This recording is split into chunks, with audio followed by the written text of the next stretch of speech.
but perhaps a little more important, the 2020 projection. As everybody knows, our 2020 budget was seriously impacted by the COVID virus and all of its ancillary effects. So we've been steadfastly projecting 2020 starting in around the May timeframe. Pleased to report again to the trustees and to the public in general that 2020 is shaping up. Yes, sir. Should we do an official call to order and roll call? Oh. Sorry to interrupt. No, I guess we should. Thank you. All right, sorry about that. You already announced the purpose of the meeting, October 5th, 6:04 p.m., calling the meeting to order. Kelly, if we could do a quick roll call. And again, sorry to interrupt. Trustee Barella? Here. Trustee Harper? Trustee Wagert? Here. Trustee Bierma? Here. Trustee Lashley? Here. Mayor Pro Tem Barney? Here. Mayor Furman? Here. All right, sorry about that. Please proceed. That's okay. You know, I get excited about the numbers. Thank you for reminding that we should start the meeting and take roll call. Anyway, so 2020 changed dramatically at first, and again, more for the public's benefit who hasn't been involved meeting to meeting as this thing evolved over the summer. The good news is that each month seems to get better. Staff has been successful in containing approximately 10% of non-compensation costs. We're still tracking to that target and perhaps a little bit better. That saves about $200,000 in expenses. The great news is sales tax. We all saw what happened this summer, thanks to the hard work of a lot of people, residents and businesses that hung in there. Volumes of tourism we saw were very strong despite a lot of obstacles, including the virus, the train not running, 4 businesses lost to a significant fire, limitations on restaurant capacities and other service industries, lodging, those 2 in particular, a lack of employment due to some attrition out of town due to the virus, the Mexican border being restricted where we usually rely on for seasonal work. And despite that, sales tax numbers over the summer starting in June have been very strong. And in fact, in July, we reported, perhaps the second highest sales tax collection total since at least the early 2000s. All of that is great news. So with that, we began to prepare the 2021 budget. Tonight, the board will listen to me drone on for a bit, talking about some of the particulars, some of the significant initiatives that we'd like to include in this budget for 2021, some of the reasoning behind particular variances, both positive and negative, from the 2020 projected. And therefore, from there we can go. And again, as I go on, stop me at any time to ask questions. We'll answer down to the most minute detail to the best of our ability. I'm going to keep it not super high level, but fairly high level here in the initial run. But again, as we go through this, feel free to stop at any time and we can dig in on any of the numbers you have questions on. From there, this budget will be adjusted and tweaked accordingly over the next week. We'll make those changes as requested by the board, and we'll present the revised budget at the October 12th regular meeting, where we will have a public hearing for the draft budget, more questions and answers, and then we will seek board approval for the draft budget at the October 12th meeting. We then have approximately 2 more months to continue working on the draft budget. Actual numbers for 2020 will be able to still come in. That could have impact on the 2021 budget as appropriate. Ultimately, on December 14th, at that regular board meeting, we will approve the final budget along with numerous resolutions authorizing mill levies, approving the budget, etc. There's a series of 6 or 7 resolutions that we go through, most fairly boilerplate. If we have to amend the 2020 budget for any reason, we do that at that point to make it official. So there's an approval of the 2021 budget final on December 14th, as well as a series of administrative approvals. Any questions on that? Yes, Mayor Pro Tem. Thanks, John. This is great. A clerical question. Is there a way to mark or indicate the changes that we go through throughout the drafts? Yes, I will do that. Thank you. And I can do it both, depending on the number. I will keep track of them written wise for sure, and I can probably even highlight cells in the actual spreadsheet so it's easy to identify, but we will do that. Thank you.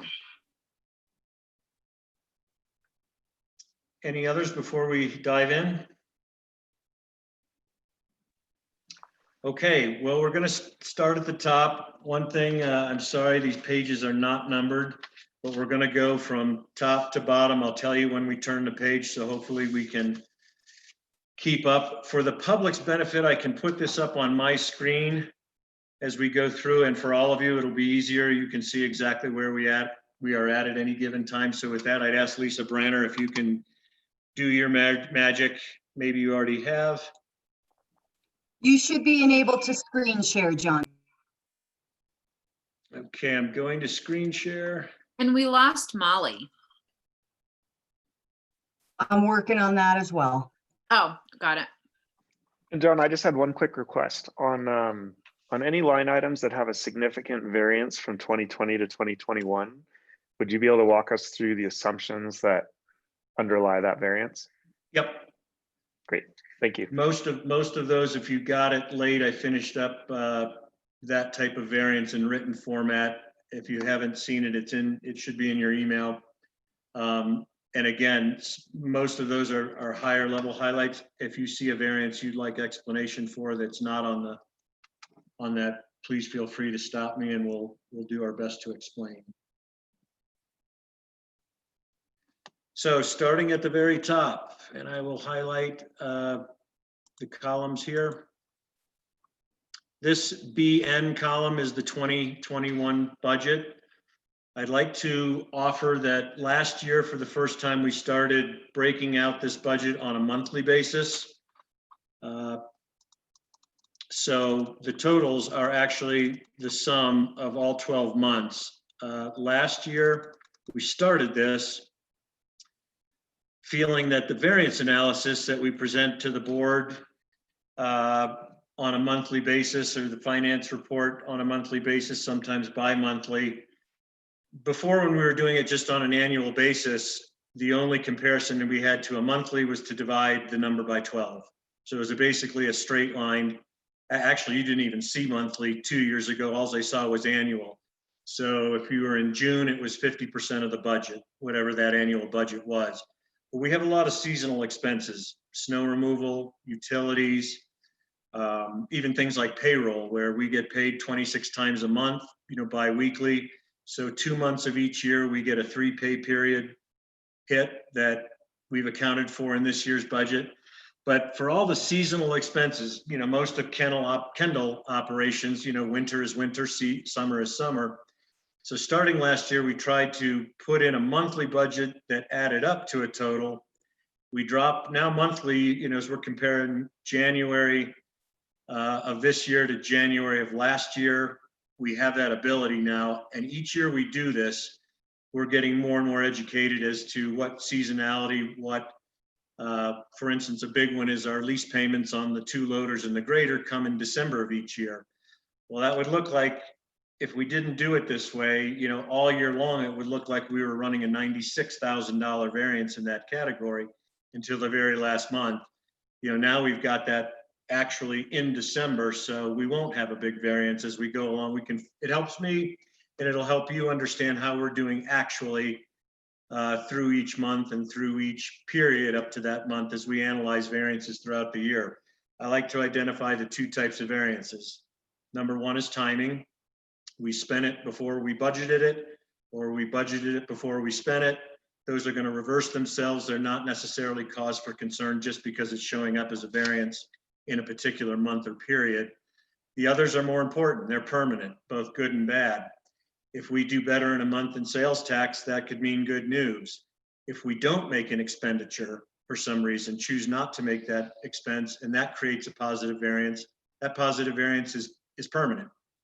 And that line item will show positive And we can decide if we want to take that positive variance and just leave it as is or absorb it with an overage in another account. But at any rate, those are decisions we make month to month as we go along throughout the year, and spreading it monthly and presenting it monthly helps us make better decisions. So that's the reasoning behind trying to get this out monthly, not just dividing by 12, but to actually adjust for seasonality. And when we know we're going to collect the revenue, or we know when we're going to make an expense, try to get it categorized in that month as accurately as possible. And over time, you know, year to year, town operations are fairly straightforward. So we'll get a good feel for that. And this budget and variance analysis will become that much more accurate as a result. Make sense? Okay, with that, we'll begin. I'm going to start with real estate taxes. Real estate taxes, we're holding conservative to what we budgeted last year.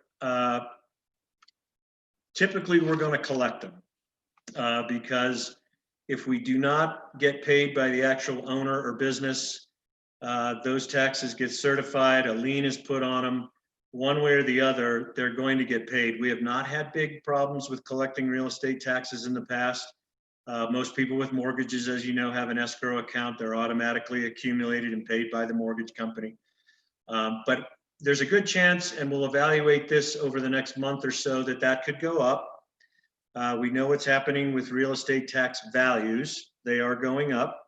They went up last year. However, we collect our taxes 1 year in arrears. So we will collect in 2021 based on the values of 2020. And so we're still waiting to see if those values, the increase we think we're seeing, is going to materialize in 2020 or is it going to materialize in 2021? Typically, the assessor is doing a full-blown appraisal of properties every 2 years. So a little more investigating. We don't expect it to go down. So we're budgeting similar to last year. The number one vulnerable spot in this entire budget is that number, and that is our general sales tax collections.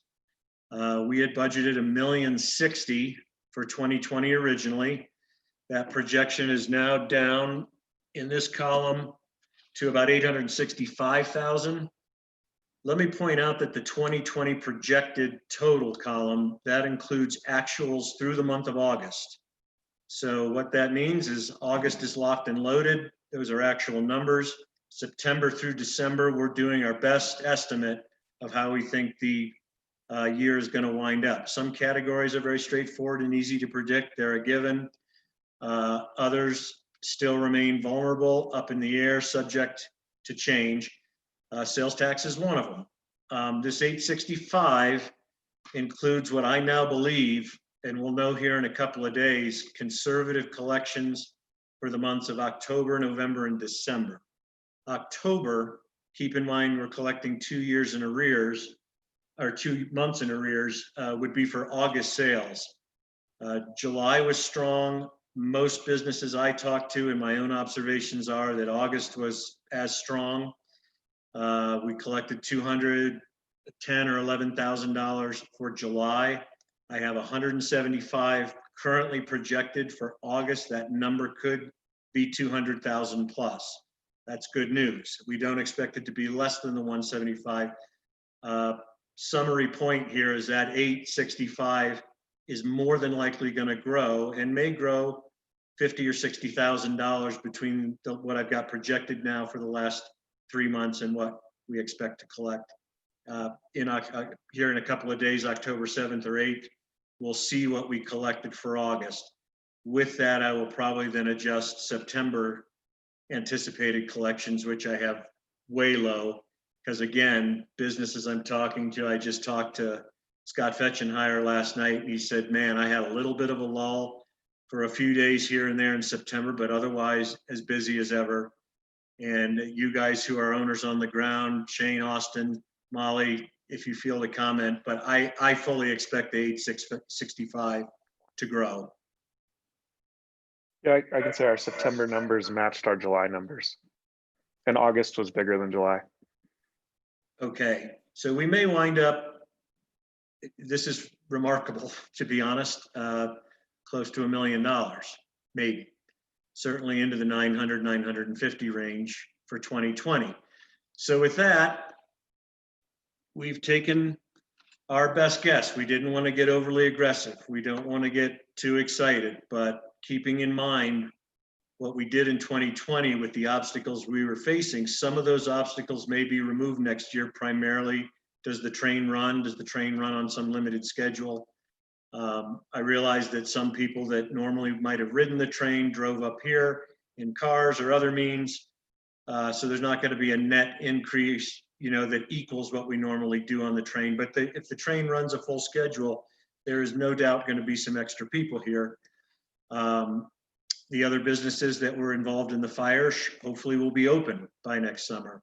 And again, not a total gross increase, just we're adding business. We're going to add dollar for dollar sales tax. Other businesses this year benefited from those businesses unfortunately being closed. But we think there's room for an increase over what we did this year. There's also just the fact that we got discovered, and we don't expect volume of tourism to shrink marginally by any stretch, and it very well could grow. So we've taken a number in between what we almost collected. Well, we collected in 19, 1,151,000. That was a high water mark. Again, being conservative for budget purposes, we had budgeted 160. We have COVID. We have all the obstacles we faced. Let's just say this number winds up being 950. We're growing our sales tax number by about 65,000 if those variables happen. I know we're showing 150,000 favorable now, but that number will shrink as 2020 actuals start to drive us up. So we don't think it's overly optimistic. It's certainly not dire. We think it's a fair number to shoot for in general sales tax for 2021. Rest of the revenue categories we've kept pretty similar to last year. These are namely fixed payments, most of them, all of them, mostly out of our control. Cigarette tax is really not material. Severance tax payment has been consistent at about the $30,000 or $40,000 range. Fuel tax similar. So we're leaving those all similar to last year. And they were not as impacted, if at all, by COVID. Moving down, we're not moving the needle here just yet. So this is our licenses and permits. This is, obviously, you see the categories. The big ones are going to be building permits, which is professional occupational license, lodging fees, building permits. The rest of them are fairly small until we get down to vacation rentals. Those are license fees. So anybody that has a vacation rental has to pay a license fee to the town. We don't expect much of a change over what happened in 2020. There's probably better percentage of upside than downside. But again, we didn't feel comfortable at this time, moving those up. Building permits, we could see a climb from what we saw this year. We all know what's happening with building in the construction industry. If that sustains, yeah, building permits could be higher than last year. And if we see strong evidence of that in the next couple of months, there's a lot of people in the planning department right now, a lot of people kicking tires. Not a whole lot have gone under contract for anything or sought a building permit. This is not the time of year that they would necessarily do that with winter coming. But if we start to see some things close and people's plans coming in here in the next couple of months to get ready for next spring, and that warrants a change to our building permit revenue number, then we could assess that at that time. But otherwise, we think at the very least we'll hold steady to 2020. Okay, intergovernmental revenues. Planning grants is really, I'd have you focus not on the variance, but what we're doing in 2021. That 46,250 represents the Kendall Mountain Master Planning Grant that we received from DOLA, I believe. You can correct me if I'm wrong, Lisa, but anyway, that grant has been approved. We have a time frame to spend it. We're still within that time frame. So that's what that represents. You'll see down below as we get into expenditures that there's a corresponding expense for that amount. So grant revenue in, expenditures out, they wash. Highway users and these others are going to remain the same. Shared services, that's a number we'll focus on going forward. This is what we share with the county. So county pays certain expenses, we pay certain expenses. There's a net give or take from the town to the county or the county to the town. This is the account we use to wash that out. So in years past and what we would expect this year, county is paying for the ambulance, EMS, the fireman's pension. Those are the big ones on their side. On our side, we pay for the entire planning department. We pay for the entire building inspection department. And then we take those total costs, split them, figure out who paid what during the year, and then make up the difference or make up the reconciliation in this account. So we will have a joint county, at least one, if not more, if necessary, joint town-county budget sessions here coming up in the next month or so, where we will discuss all the items in this. We'll discuss the sheriff's department and any other things that impact both the town and county budget that we are sharing. So we'll have opportunity to question the departments. We'll question the splits. Typically it's been 50-50, but as the years change and the services are provided more on one side or the other, we have the opportunity to discuss how we split those costs. Administrative fee we can get to later, but in general, there's a lot of all salaries, all health benefits, all compensation related items for all town staff are paid from the general fund. But however, those employees on varying bases work to the benefit of 4 other funds: MOLIS, water, sewer, trash removal. So we go through a calculation estimating where we think each individual is going to spend their time in those 4 other funds, and we charge those funds what's called an administrative fee. It is a revenue or expense recovery to the general fund. It is an expense to those funds. We also have several general categories like town board and town hall operations and certain other categories that again are paid for out of the general fund, but benefit the other 4 funds accordingly. And that can be adjusted from year to year. There's generally not big movement in the percentage allocations. But for the next few years, I anticipate Public Works, John Seitz in particular, is going to be spending some more time in the sewer department because of the huge capital projects that are coming down the pike there and studies that are required, engineering. So we may choose to say John is going to have a different allocation to the sewer fund because we have projects in that fund that warrant it. Okay. Miscellaneous revenues, not a whole lot to highlight other than that number. That's Kendall's ski area tickets. It's a wild card. We intend to open this year. We intend to open as normally as possible as far as operations are concerned, given COVID concerns. What we are concerned about is using the lodge, especially during night skiing, which may preclude us being able to offer night skiing. Those couple 2-3 nights last year were supremely popular, generated a lot of ticket sales, generated a lot of rental. Unfortunately, we just don't know. So this is a conservative number to prior normal years where we've done maybe 35,000 plus.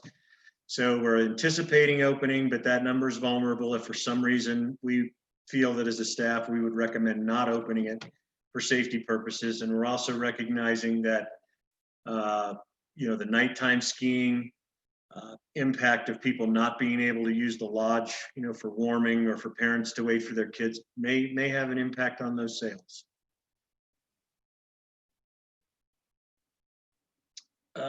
Let's see.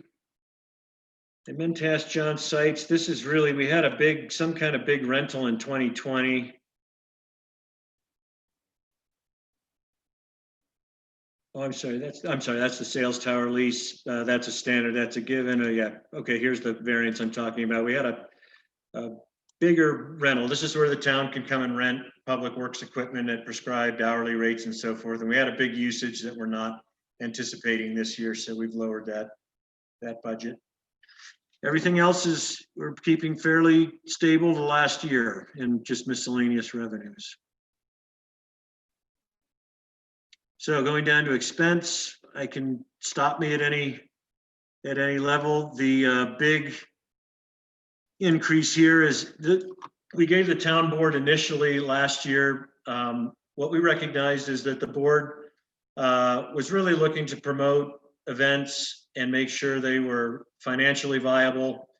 So, you know, there was any number of events, any number of types of events that had come through in years past that requested fee reductions or discounts, or to just have it for no fee.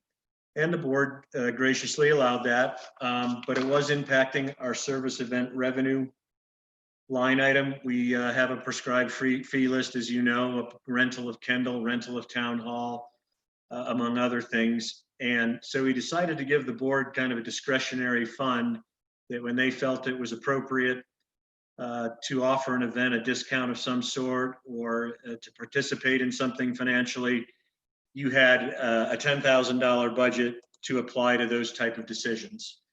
This year we cut it back, given COVID, to 2,500, and we're proposing to bump it back up to 7,500. Just so you know, you have a financial budget to make some discretionary decisions for things that are going to be for the benefit of the community. So we didn't get back to the full 2,000, recognizing we're still in a bit of a cost-conscious situation, a more significant cost-conscious situation, but wanted to provide you with something. No real changes to Judge Edwards' budget items from last year. We are saving, this looks like a savings, but that is in the administrator area. But we decided to put more for my benefit so I could keep track of COVID-related expenses. We expect that to decrease as we got successful early in the COVID game for getting grants to purchase our COVID-related expenses, which the primary expenditures were the masks and the sanitizer that we purchased for distribution to the community. We expect either to get those grants again or not have to purchase them. The second option would be better because that means we don't need them, and we know what that means. That would be good news all around. So we don't expect COVID expenditures at this point to be anywhere near what they were last year. So that's where the positive variance in that category comes from. Partner organizations, this is going to be for discussion. What I'd like to do is show you what it includes so far is $10,000 for Baker's Park. Last year, our original budget was $24,000 because we had decided as a board last year to contribute to these organizations. Region 9, San Juan Development, Southwest Council of Governors, the Baker's Park, which we deferred this year. Our projection is trying to get them a little something, not the full 10,000 in 2020 as budgeted, but something to keep them, show our commitment and to get them some seed money over the winter to continue their efforts. San Juan Basin Health, that was a new one last year, and that money is being used to offset some of the employment costs at the clinic. They were very appreciative of it. I told them last year, and they understand that that was going to be a year-to-year evaluation. I would certainly love to see it back in this year. But just so you know, those were what we committed to in 2020 under better circumstances. Yes. Just a quick question on the San Juan Basin Health. In terms of the clinic, absolutely. Is there any shift in San Juan Basin Health support of Silverton with respect to shifting the food license reviews to the state? Because I think that happened this year where San Juan Basin Health is no longer our regulatory entity. It's now a state-run entity. Yeah, and I think that was San Juan. I'm sorry, this is San Juan Basin Health locally. This is the clinic we were talking in this line item. Got it. San Juan Basin Health Health Inspection was out of Durango, the bigger group. So no, this would stay local and be local to support. Okay, thanks for that clarification. Yeah, Lois McKinsey and her group. So there's a few of them that have asked. Region 9, I think, stayed virtually the same. San Juan Development, we haven't done our budget, but I would expect they would ask for something similar. Yeah, Council of Governments, that's one that's been, does it warrant, does their support warrant, a $3,000 payment? I haven't paid it yet in 2020, just again, cost restriction, cost containment. I do have it in the projection. So if that makes sense, I have got them out here. Whoops, let me get over to here.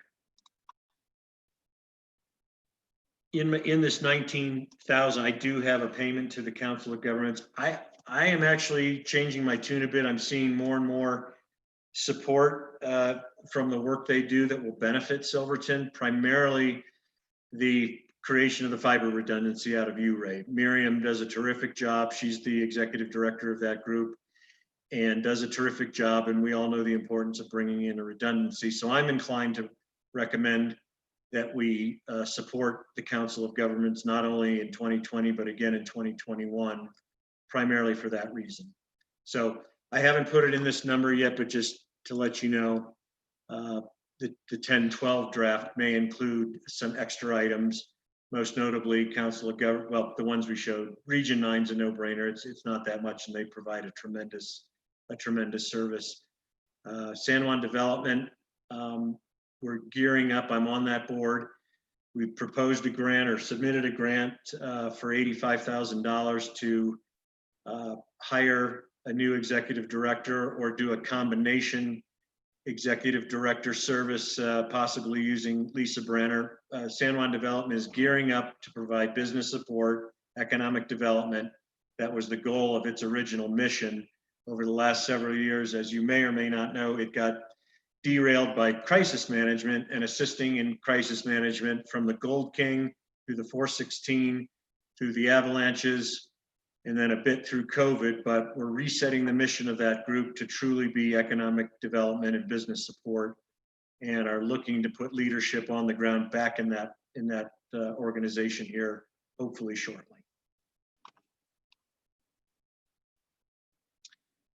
Town clerk, the biggest variance is our proposed add of a all-purpose administrative assistant. We all need help, as I've articulated to the board. Virtually all of this staff has run at a red line through this year. COVID related, extra project related. We obviously have big initiatives, we have big issues too, but big initiatives on the board, from Kendall Mountain to Columbine Park to the master plan. The committees, you're on a lot of them, and you see the good work that they're doing. Sites has got multi-million-dollar grants on the board here for 2021. So we could all need some help. By the end of this year, we'll have run 18 months with me taking on the treasurer role, Kelly taking on deputy clerk and town clerk role. Lisa Branner just keeps getting more and more added to her plate. The planning department is gone bonkers, both county and town. And Lisa, Adair, and Bill have done a terrific job managing through that. But COVID or no COVID, it hasn't slowed down, and the volume is being turned up here at Town Hall. And an administrative assistant. My proposal here, and this is with staff support, I think each department would love to have some type of administrative help on their own. We can't do that just yet with this budget, and probably anywhere in the near future. So we'd like to find somebody at the beginning or just getting into their career who enjoys a multitask type position. This position would include benefits. It's proposed right now at $16 an hour to start. That doesn't sound like a lot, but it's appropriate for the tasks at hand starting out. We'd love to find somebody, ultimately, in a perfect world, that would be willing to grow and learn and potentially dedicate more and more to less and less departments. So this position would start out, I think the primary is going to be helping Lisa Branner and helping Kelly. That's for the bulk of the time, with right behind them Lisa Adair and Bill, doing primarily administrative tasks. But if we can find the right person, and we hope that the full benefit package of health and dental and vision, those type of things will be very attractive. It's a good plan here at town. That we could find that right person earlier in their career and find a growth person that could be with us for years, because I think that this person at this time, with what's on the plate in the future of this town, would have the opportunity to learn and grow and go in any number of directions depending on their desire. So we think it'll be an attractive position. It'll be of great help to this staff, to town staff, and ultimately to the town. I'm sure everybody's felt the pain of backlog dealing with us as we've gotten more and more task heavy throughout the staff. And this would be of great help, and we ask you to consider it. Okay. I always try to hope we don't spend as much legal as we do, but we're keeping it close to the $40,000 budget. We're projecting, being right about that this year, but as great of a job as Paul does, it usually means something's going on, and when nothing's going on, that's a good thing for us. Maybe not so much for Paul, but we're keeping him in that, $35,000 to $40,000 range, just as a place marker. If we don't need to use it, of course we won't.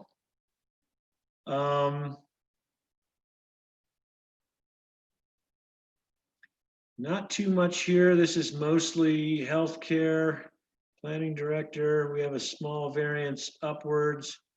Some of that is that Director Adair qualified for insurance. What I'd like to do is there's some personnel positive issue here, but it doesn't look on the surface that we were offering any kind of compensation increase to Planning Director Adair, and I'd probably like the opportunity to talk about that in executive session, as it involves some personal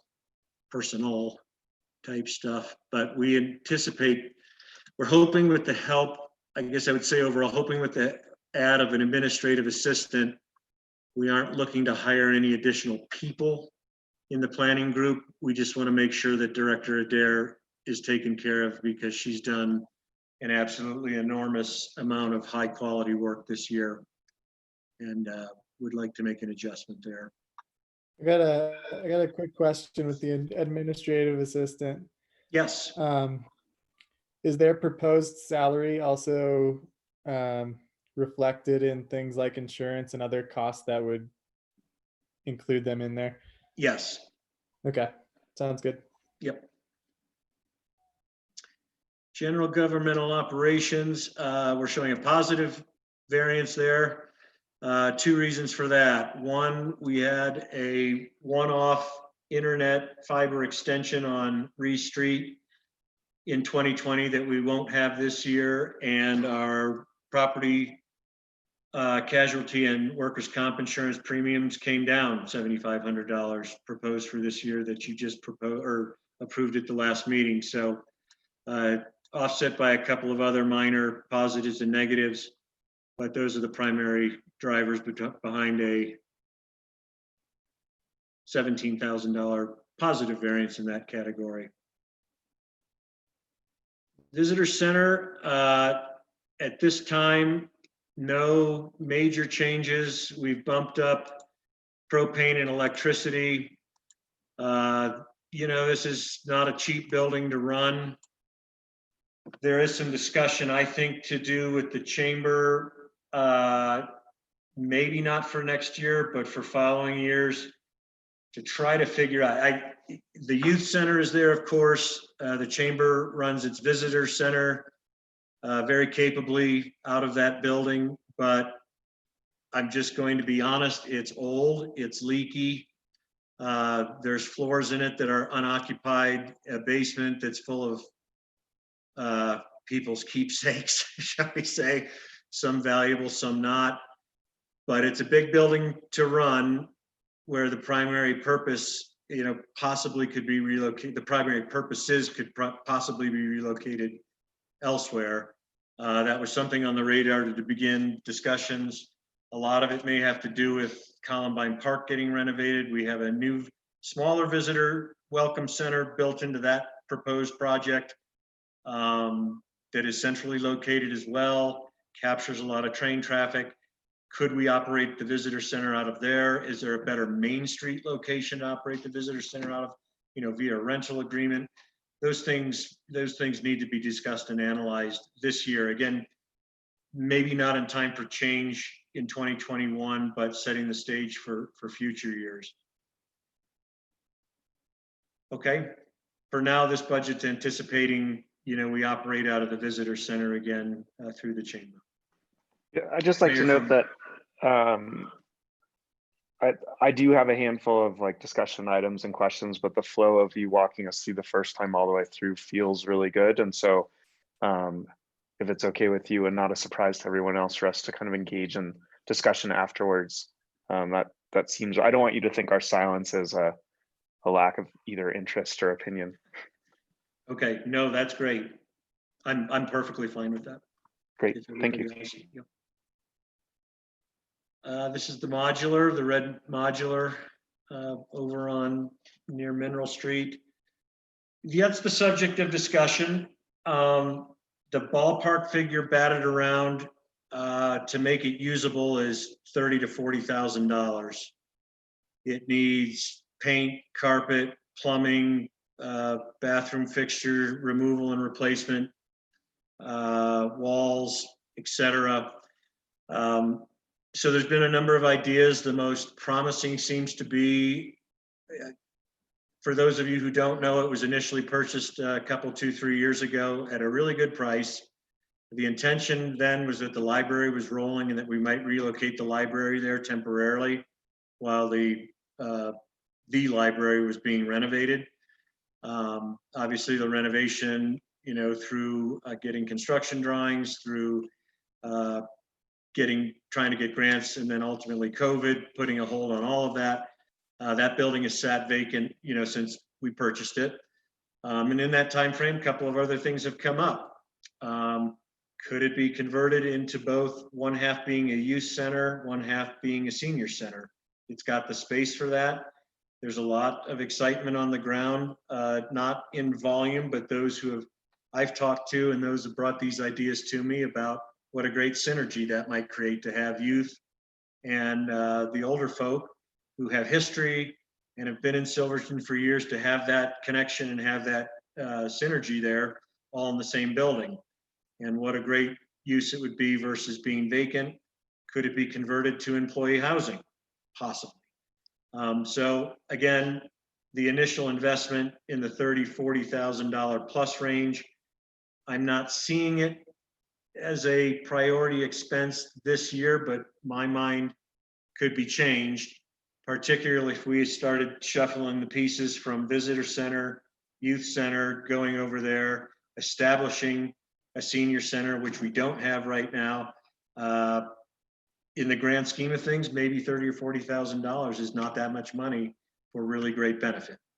So I just ask that you keep that in mind. Again, nothing in here this year. Could we absorb it? Yes, we could. If the variables in this model hold true and we needed to add $40,000 to do that, yeah, we could. If things turn south again and something happens as had, or COVID takes a nasty turn that impacts our revenues, we could call it off. So just kind of keep those variables in mind. Town hall operations, we had two things happen in IT in 2020 that will not happen in 2021. One was a budgeted $8,000 upgrade to our computer hardware, which was server, rebuilds of existing computers, purchase of a laptop, and then the bigger side of it was the upgrade to Windows 10, Microsoft Office 365, and Outlook 365 that has put us all on the same operating platform for software we use day in and day out. Our versions, not only did we have numerous versions, they were all becoming unsupported and not as compatible with each other, making it very inefficient. And in some cases, like Windows 7, not supportable anymore.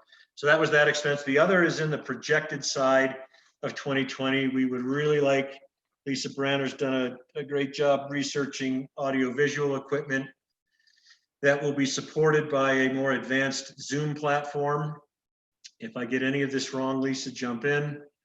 But we'd like to spend $8,000 in late October, November to purchase audiovisual equipment that would allow us to have the town board and staff and perhaps limited residents live back up in town hall for meetings, but also be able to broadcast that clearly, both visually and audio wise, to the public. Our proposal to the board, and I think we've had this general discussion on and off, is that we'd like to continue Zoom meetings even beyond the necessity of COVID. But we'd also like to get the board in live together for meetings as soon as we can. And we think this $8,000 will do that.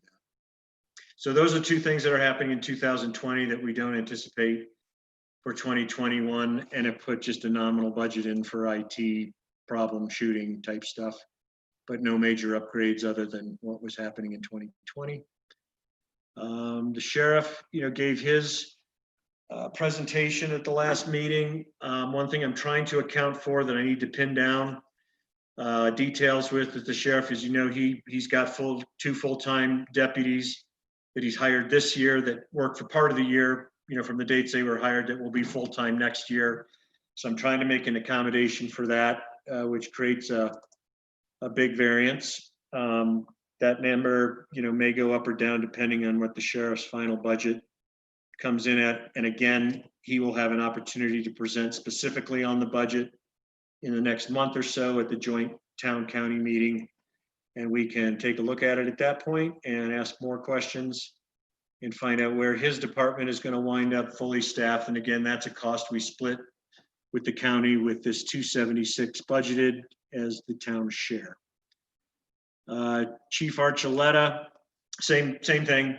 I bumped him up a little bit. He had mentioned the need for maybe more contract repair, outside maintenance to service the trucks and not rely on his staff as much. But until we see what he's proposing and have a discussion with him specifically on his 2021 budget, it'll be a wait and see. But we have bumped it up a little bit from 2020. Carriage house is not that big. Building inspector, no major changes here. I have some work to do. Our building inspector gets an annual stipend.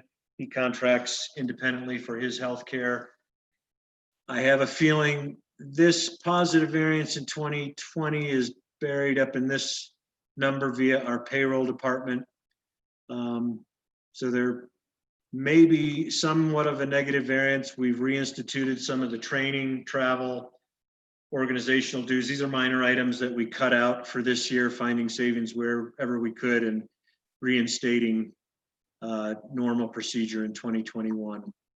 So overall, no big change. Okay, Public Works. Couple of changes there. In the numbers for all of the payroll related items, we have a staff that's now fully health cared and benefited for the full year in 2021. We have healthcare increases, which is primarily that increase. We had certain employees that retired that we replaced that didn't carry full health coverage in 2020. They're now on for a full year in 2021, plus a 5.5–6% increase in those costs. We budget about that much every year in overtime as our place marker. A lot of it just depends on winter. If we get a big winter, we use just about all of that historically. If we don't, like last year, we achieve a savings, but we like to be conservative and budget what historically has been towards a high water mark. And again, primarily this is dependent on snowfall. But those are the two main reasons.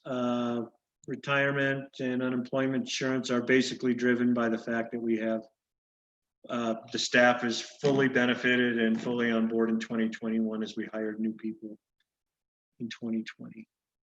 Oh, sorry. Also, there is in these numbers a $15,000 part-time seasonal person to assist John Seitz's department.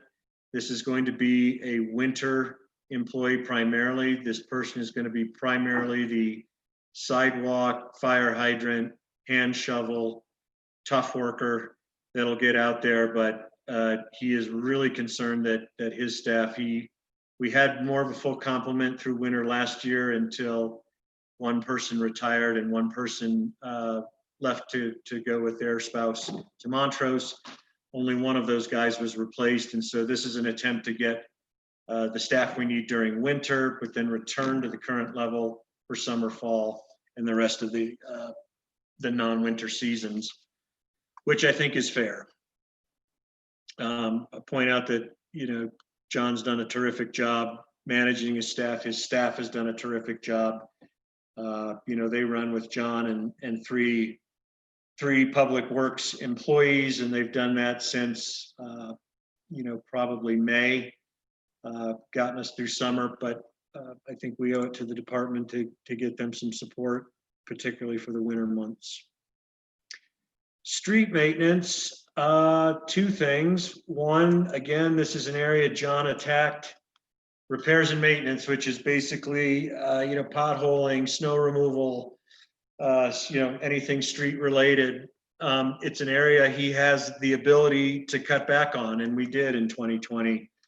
Unfortunately, you see a little bit, and I think it was a yeoman's job that it wasn't more significant in speed of pothole repair, number of times we go out to pothole repair, timeliness of getting to certain things, or deferring other things that people don't even know about.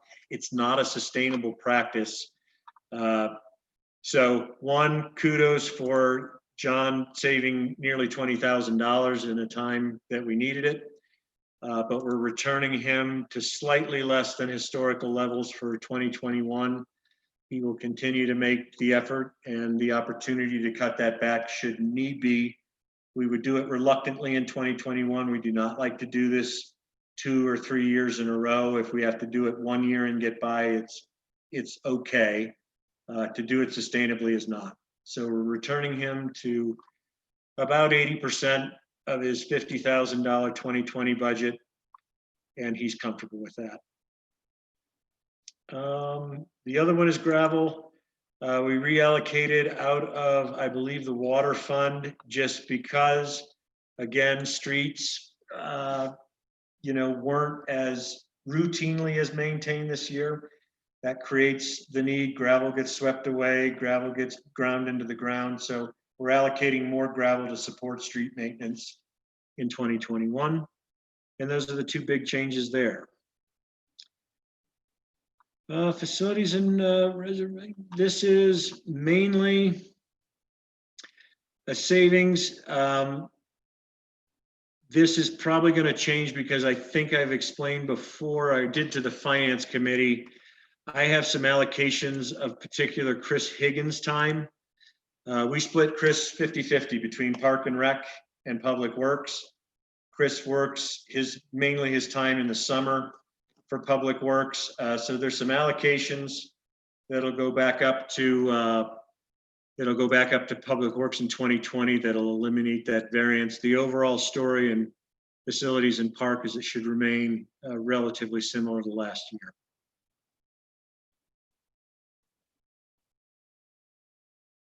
Park maintenance, the big variance negative is that we have added back in the 4th of July support. We do it in 2 ways. We supply the porta potties for the 4th of July event when it's running at full tilt. That has historically been $14,000 to $15,000. And we also, since inception of the 4th of July committee, donated $15,000 to that event committee and to the event itself. That is the primary reason for the $39,000 variance. The other 2, offset by a third, are repairs and maintenance and operating supplies that we just simply cut back this year. That we, again, like street maintenance, we can't do that indefinitely. Things continue to deteriorate when we don't repair them. Again, we can do it in crisis years. We can do it in years when we need to find a budget cut, but to sustain it is not good practice. And so we've returned to historical funding and in a little bit more so that we can get after some of the park and repair. If you look at Memorial Park, the grills are all but unusable, things like that. It adds up. Irrigation repairs, you name it, cleanup, trash removal, things that they do. that we did either less in volume this year or didn't do it at all. We want to return to historical levels to make sure we don't fall too far behind. Okay, Kendall Mountain is, again, pretty historical.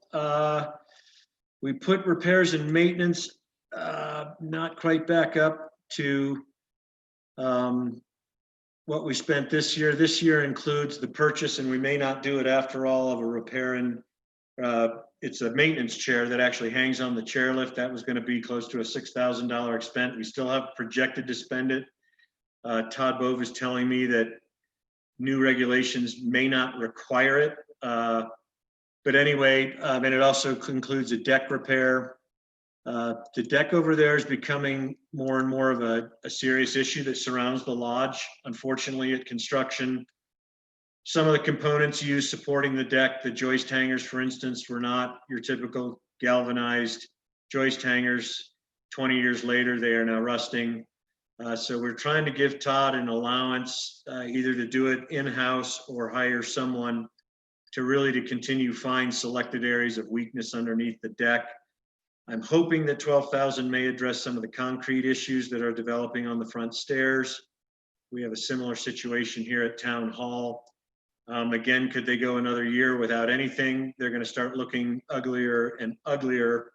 They aren't to the point of safety hazard, but we've got to start watching those two locations closely, because once you lose concrete and once it gets past a certain point, too much water infiltration, too much freeze thaw, you lose it all. And now you're looking at $50,000, $60,000, $70,000 to replace the whole monolithic concrete stair system.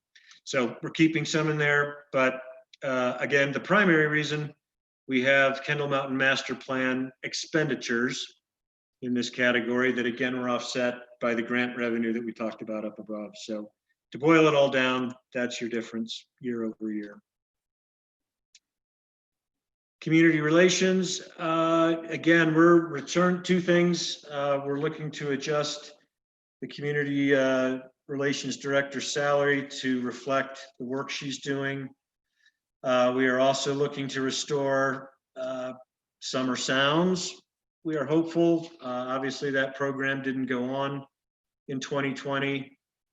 Some of her general marketing that was cut last year, we're restoring to historical levels. We don't want to lose momentum in marketing. Same thing down here. These are individual small items, all things we just took out of 2020 in the interest of cost savings that we'd like to try to reestablish in 2021 and get some of the things that we postponed in 2020.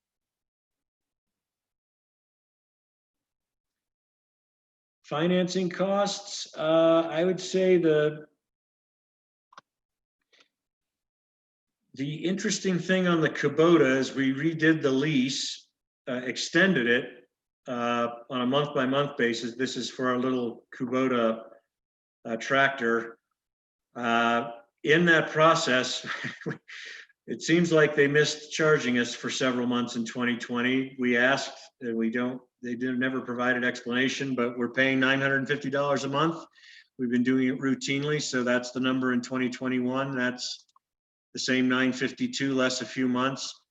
I would say two bigger stories. Number one, we purchased in 2020 as planned our Cat backhoe. So that's saving us the purchase of that tractor, which its lease purchase option was $42,000 that we paid for out of the general water and sewer fund as a budget item. We no longer are paying the lease payments going forward. John Seitz estimates that backhoe should do us for the next 12 to 15 years. So it was a good move to purchase it. We've eliminated the lease payments. We now own the tractor, and that is part of the savings we're realizing here in this first year. The Primeth snow groomer is probably the most significant ask of this category and in the general fund. So our Primeth that we've been using for years is truly on its last legs. Its maintenance is becoming not only costly financially, but also in breakdown time. When that snow groomer is not grooming, we have no grooming backup. other than snowmobiles on a limited basis. Adam Curtis last year was manning the helm of that groomer. He also knew a lot about repairing it, as well as others in Public Works, and just got amazing positive feedback on the grooming effort last year. So we got to keep that up, especially now with COVID. You know, Nordic skiing is just such a terrific outdoor COVID low risk, no risk type exercise. So we have an opportunity to buy Jim Loki's Primeth. It's, I think, 10 years old or less. It's in excellent condition. The way this works is that Jim will send that groomer back to Primeth for a full reconditioning, full overhaul, full repair, you know, make it as brand new as they can. The purchase price, fair market value given to us by Primeth is in the $65,000 range. The fair market value of our old Primeth that for trade-in is $15,000. You know, so we'd be netting just somewhere between $40,000 and $45,000 to finance. I have a proposal on the table from the Bank of the San Juans for 7 years at 4% interest, no prepayment penalty, so we can outright buy it. You know, we do have to, that's kind of the lease purchase option. We can't take on debt longer than 1 year. So each year we'll have to decide, do we want to buy it this year or do we want to keep financing? But at any rate, it's a pretty good deal. It's over 7 years. It costs $1,000 a month, which ironically is only, you know, it's $4,300 more than we paid running the groomer last year. So we get pretty much a newly refurbished machine for, you know, $4,000 more a month. So we're recommending that the board consider that financing deal and we get the new machine in place to continue the grooming efforts that we've had in the last few years that have been very well received. The general fund supports operations of the library. That number is, again, it's a transfer out of the general fund, so it's a cost to the general fund. It's a revenue to the library fund that you'll see. And that is town's financial support among personnel and people-person efforts we do to support our library. And that's basically, you know, an offset of the expenses they incur, less any revenues that Director Kerwin is able to secure for the library. So what does it all mean for the general fund? It means a $96,000 deficit for this year. That's okay. We don't like to run a deficit year after year after year after year. These are unique times. I expect there's a slight positive momentum forward from the projected 2020. I expect that number to go down. And again, what we're doing is any negative is taking away from our reserve, any positive is adding to it. I would expect that 118 to go down as the sales tax number grows, that I anticipate it will. So the 118 will, you know, maybe be $40,000 or $50,000 less than that. And depending on what the board contemplates, and again, these are all preliminary and draft, but as you start to contemplate what I've just spoken about and what your questions will be here, that number will change. But we have to accomplish the goals as I've outlined. We look at a $96,000 deficit that we can absorb for 2021. And Mayor Furman, do you want to go fund by fund, or would you rather go and ask questions now, or would you rather wait to the end of all funds? I guess I defer to the trustees what they would like to do here. I'm happy to go either way. Or whatever you think, Administrator Ryder. I'm fine either way. I guess my bigger question would be, is that enough detail, too much detail, or just enough? I think this is great. Trustee Lashley? I feel like we're kind of on a roll here. I got a page worth of notes and stuff to discuss. So we may not even get to all the items this evening, but that's kind of what we're here for. And I mean, I'm feeling pretty strong with where we're at. So I would suggest we keep going while we got the momentum. Okay, let's do Sounds good to that. me. Trustee Barella? Oh, Yeah, I think you're doing an excellent job explaining to all the new trustees everything that's going on and taking place and how everything works. I too have several points for discussion, but I think you should keep going. Thank you. And I'm keeping my thing off because I have an unstable condition again on my internet. So every time I have video, I tend to blank out. okay, the rest of them should go more quickly at any rate. Library fund, again, there's the 116,000 of revenue funded by the general fund. Director Kerwin is always successful in getting that state grant. Expenditures have stayed, by and large the same. The negative variance here is because the library was closed for almost half a year, maybe even a little more. This is assuming a return to full service. She's opening back up October 15th this year, and provided that plan works and social distancing and all her plan at the library works, it'll continue into 2021, and she'll return, her part-time staff to assist running the library. The big positive down here, so we saw last year, there's a $7,000 negative. This grant comes in for internet support. The way the grant works here, starting about mid-year this year, is that grant goes straight to the internet bill. So instead of seeing the revenue come in and the expense go out, it's all netted into the internet cost. And so there's a positive variance there. Otherwise, the library is pretty stable and straightforward. Conservation Trust, just for, what is this fund? This is funds that our municipality receives from lottery proceeds generated statewide. It is earmarked by the Conservation Trust to be used for Park and Rec. We anticipated using some of that money last year to be a cash match for the Columbine Park GOCO grant. We did not receive that grant, so there's a big positive variance in expense for 2020. We are applying for a new grant here in the next week or so, October 16th. It's a new GOCO program that does not necessarily require a cash match. It only requires in kind. So we met on the budget this morning as a staff, and are looking for ways that we can provide in-kind match that'll be 10% of our total project budget. It may include a little cash, but it doesn't have to be all cash. So that number may be $10,000 or $15,000 after we sort through the budget and get the grant final put together. But that's what those funds are for, and they can't be used for anything else. So we're happy to use it and propose to the board to use it again, potentially part of this fund balance as a cash match for the GOCO grant for Columbine Park renovations in 2021. MOLIS, fantastic year. I highlight that number. That's probably the most MOLIS has collected ever in campground fees by a pretty significant margin. Again, as we look to the next year, we're tempering a bit just because we don't know what this year meant. Was it a spike because of COVID and people wanted to camp and people found us, people stayed longer?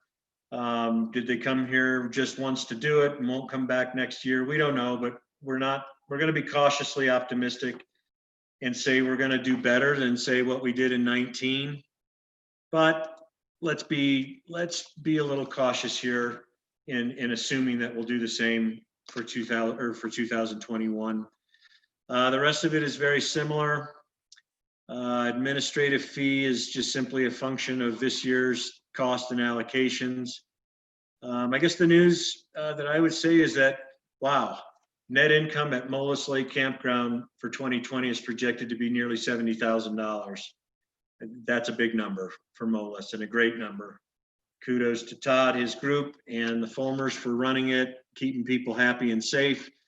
Projecting, about 2/3 of that next year. That's still a strong number and contributes to Mullis's bottom line and surplus, which is great. I don't think we have any. Todd is on a secondary project looking at possibilities of expanding campground spaces next year within the existing boundary, but no other major changes planned at Moelis.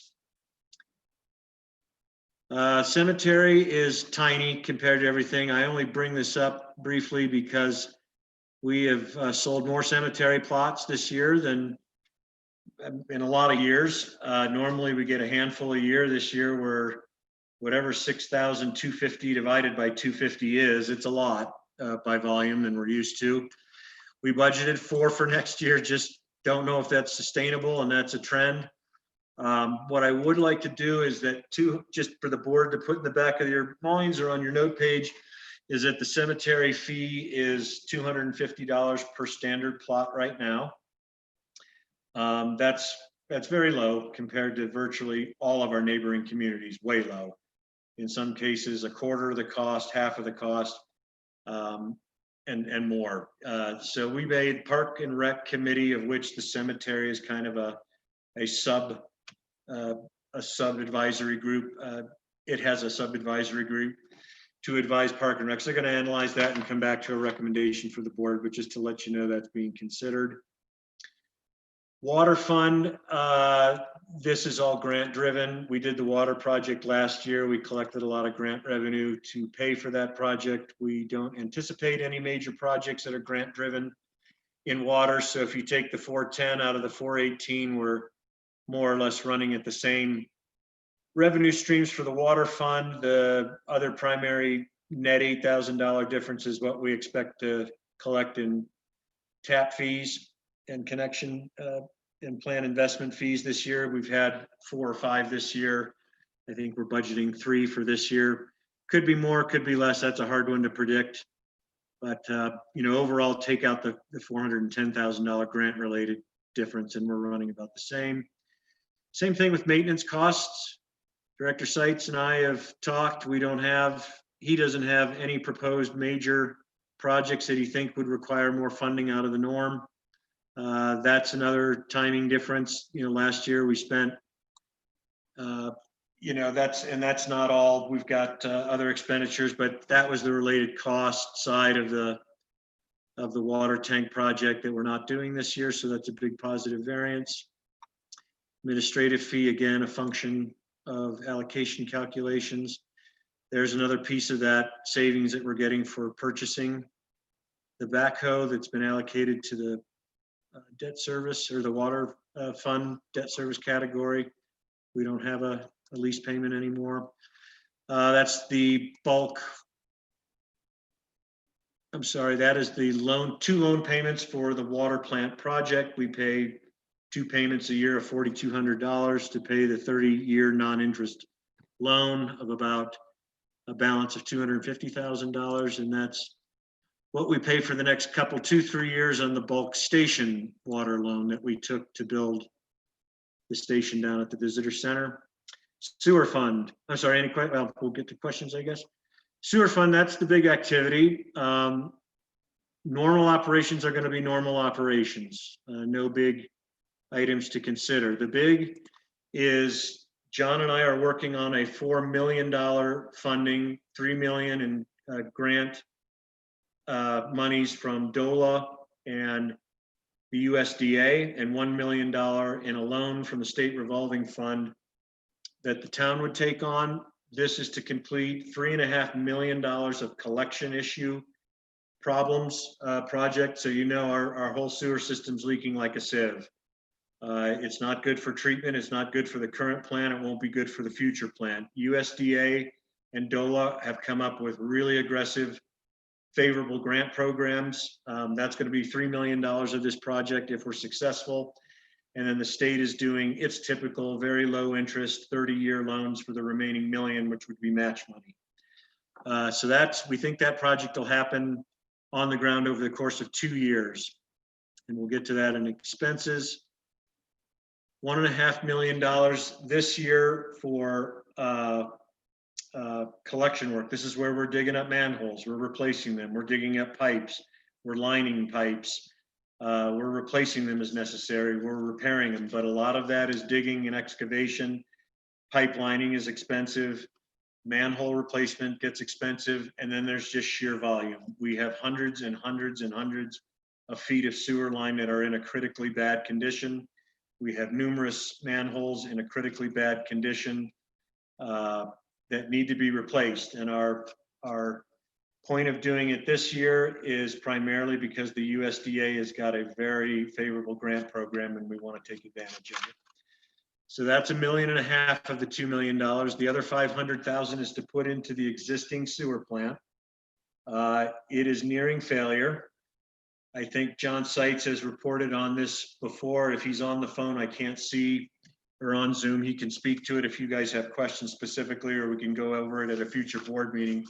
But the aerator system is really not working hardly at all, and that's significantly affecting treatment. We have broken hoses in the pond that are going to require divers and intricate work and possibly draining. So potentially, I'm not sure if that includes some lining work. John's trying to, and our engineers are trying to strike the fine balance between keep that plant operational for as long as we can and as efficiently as we can, but don't let it die just yet and don't overspend. We know within 10 years' time, we're putting a new treatment plant of some sort in, and that whole lagoon system either will go away totally or be completely refurbished under a much bigger project. But again, we feel like if we've got grant monies available and can get this done and limp this sewer plant along, getting aeration back will do a great deal of mitigation for the odors we smell sometimes in the summer. It'll create better effluent to help us meet our state required parameters for effluent that we can put into the Mineral Creek outlet. And it'll keep us going here for the next several years while we keep the plans underway for ultimately a new sewer plant. So I think it's a good plan. That's the big treatment plant upgrade. Sewer administrative fee is the function of allocation. Debt service, the big one is, we think we're going to have to borrow $1 million. The payment will start in June, so that's $1 million at a 2.5% interest rate over 30 years. So that's that negative variance there. The only other thing, and we'll have more details on this at a future budget session, as we're not proposing a rate increase in either water, sewer, or refuse this year, but we are more than likely going to propose a rate reallocation.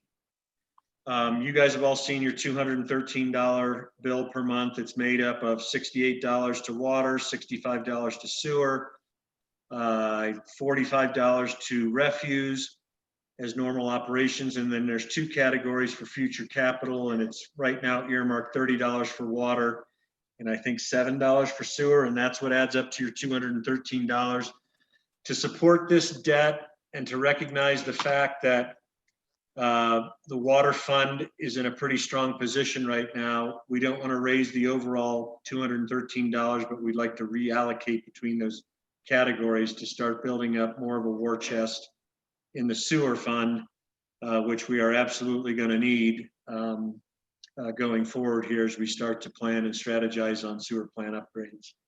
And then currently to support, if approved, this debt issuance to do the initial project. Make sense? Final is refuse. And I would say no changes here for now, but probably changes in the near term. We met with Bruin middle of last week. We fully recognize as a staff, and I'm sure you heard as trustees, that we had a bit of a trash problem this year, both and primarily in volume. The record numbers of tourists, RVs, trash generated, et cetera, was big. We're looking at route pickup adjustments. We do 3 typically in the summer busiest months. We're looking to move it to 4.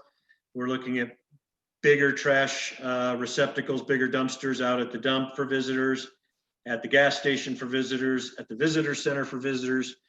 How we're looking at techniques to get the outside world to pay for that. We are being reported to that there were just lots of visitors coming through the trash dump that generate more pickups.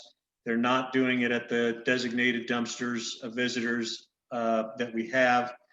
Our dumpsters aren't well marked. We need an education program. We need perhaps placards on mirrors for residents that we will allow us to distinguish out at the transfer station that, okay, you are in fact a visitor or a resident, come on in, dump your trash. We're seeing a growing load of construction debris. We're trying to figure out mechanisms to charge for that construction debris. Refrigerators, large appliances, every municipality that I know of charges for disposal of those type of things. When someone takes a refrigerator out there, town is charged $75 for it. They have to remove the Freon and then of course the transfer of the appliance. So we're looking at potential new fees for those type of items, better ways to manage visitor trash, bigger volume pickups to manage just the sheer volume of trash, and finally, equipment breakup, backup plans. We've talked to Bruin about, they had some unfortunate breakdowns of their main pickup trucks, and naturally they happened at a couple of our busiest weekends of the summer that resulted in some real mess and some real legit complaints. So we're trying to address that. And until I get into that more in the next couple of weeks, we're expecting a proposal back from Bruin here shortly that would address these new needs, and we will adjust accordingly. We are hoping not to propose a fee increase, as I said, in trash. Any increase in cost hopefully will be offset by new fee institution and getting construction, appliance, et cetera, reducing loads of resident pickups by getting the visitors to throw in the proper receptacles would offset any expense increase.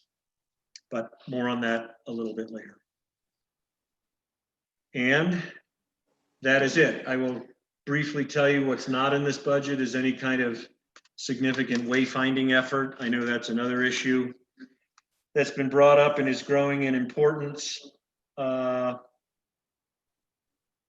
And unless anybody on staff also has any comments or thinks I missed anything, I turn it over to the trustees for Q&A.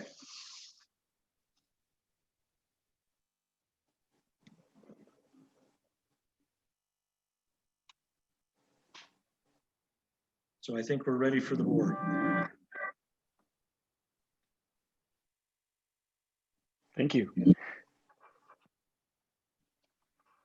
Who'd like to kick off the discussion? Trustee Lashley. Thanks, Mayor Furman.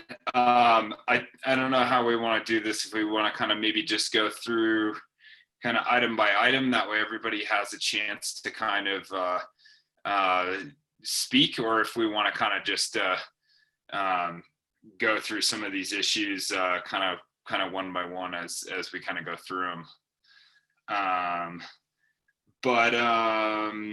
Yeah, I mean, so just to start with, since we were on it last, the refuse fund, if we talk about that, I think we should start trying to kind of plan for the future for that in case someday we need to be getting grant match money for the future for the refuse fund, and it, you know, a change of services or whatever else we need to pay for that. I don't know for our funds that how we have them kind of arranged is the most efficient way. I think this is kind of a larger discussion, but it kind of comes up every year in budget season. And then we kind of don't bring it up again until budget season again. So some of our funds, like, does it make sense that we have separate water and sewer funds? Or does it make more sense for us to try and kind of combine those funds to be able to utilize for capital improvements on our systems, since it seems like we're kind of doing one or the other, but something like that could give us a little bit more flexibility. And then we've kind of suggested re-examining some of these other smaller funds, like the cemetery, the conservation fund, the Molus fund. And I don't know how everybody else feels, but I have suggested in the past that we try to maybe figure out a way where we can use some of those excess monies and funds for other things to kind of that benefit the facilities that we have and the parks that we have and the recreational opportunities that we have in Silverton. And I think that's probably a good place to kind of stop. I have one other note on here.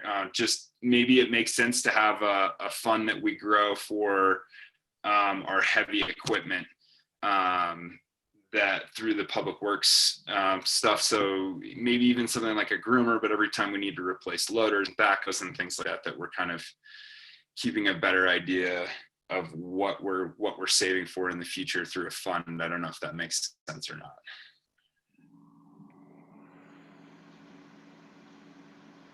Yeah, I could, do you want me to attempt to answer as we go along, or you want me to accumulate the questions and answer? However you guys want to do it.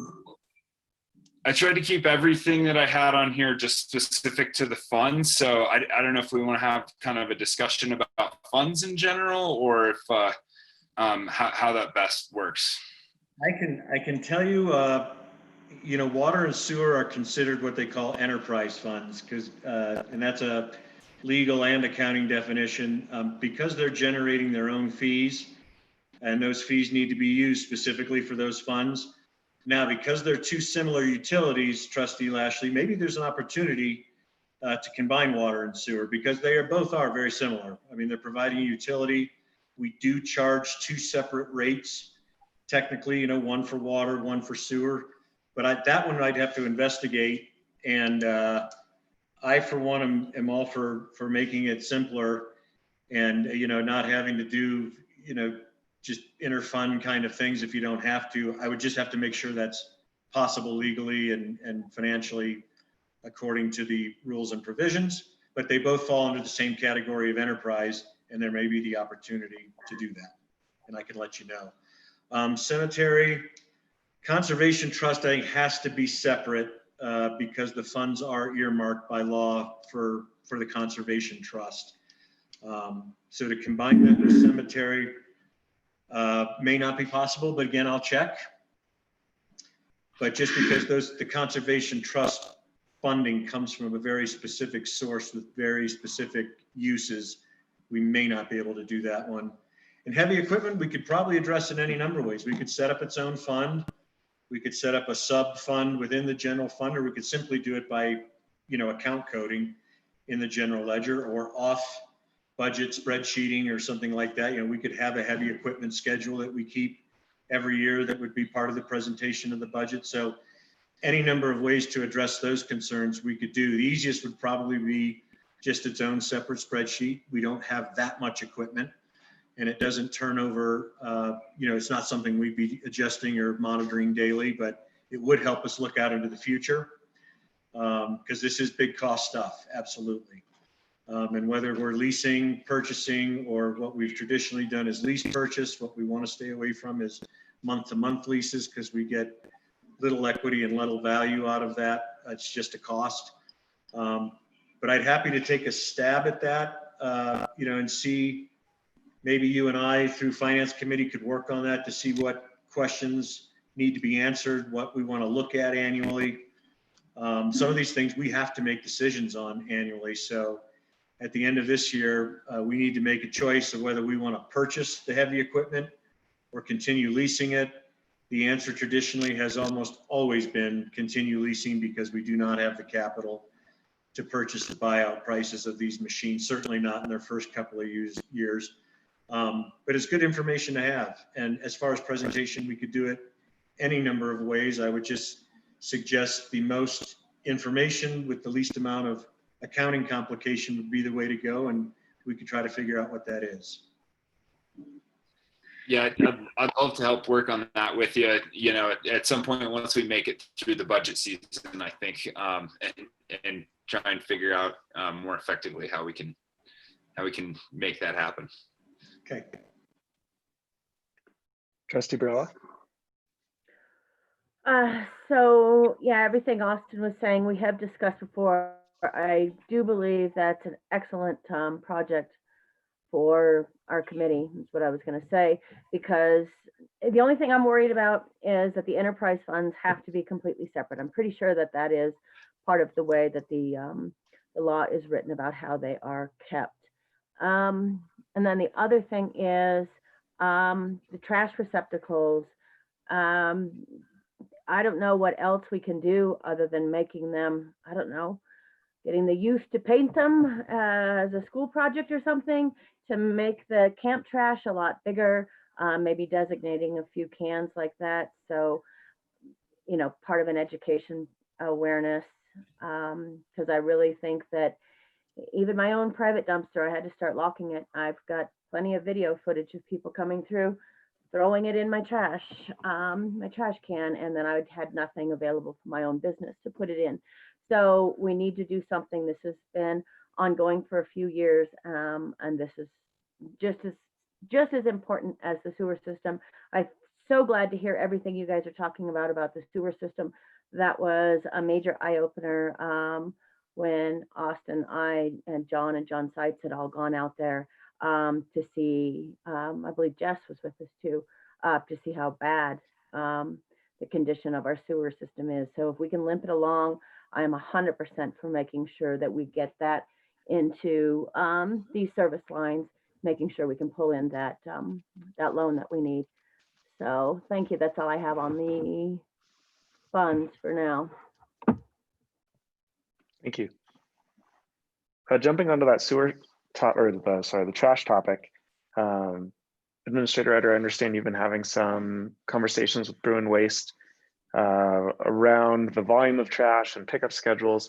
Has there been any conversation around the beautification of the transfer station and nicer dumpsters around town? You know, I've seen some of the other places that Bruin Waste services, and we seem to get the stuff that gets recycled out of those other communities. And I'm just curious if there's an opportunity to push them a little to help us clean up Silverton a little bit. Yeah, absolutely. We did not talk about beautification specifically. I agree. We talked a bit about signage and better signage, but it's an absolute topic we can bring up with them. Yeah, I think it'd be cool if there's maybe less of a view of all of the things at the transfer station while still having very clear signage that it exists. Agreed. Thank you.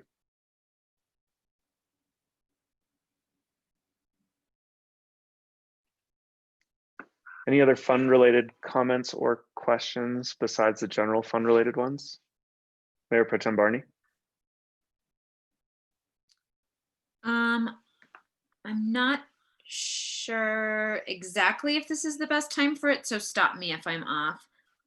But I had a similar thought as to Trustee Lashley's with that idea of looking at kind of the consistently inconsistent long-term capital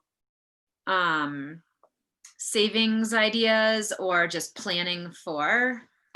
So Trustee Lashley mentioned the heavy equipment, and it seemed like there were maybe a couple other items could go into a similar structure, different category, like facility improvement, repair, like the Kendall deck comes to mind. John, Administrator Ryder, and I spent a really nice couple of hours Friday night together. Thank you. Just want to acknowledge that and appreciate it. So that brought to my attention, like the cemetery fence, or just, they may be minor or they may be major, but it's kind of a consistent need. But we don't exactly ever know what that might be. Oh, and Columbine Park was another one I think that you mentioned.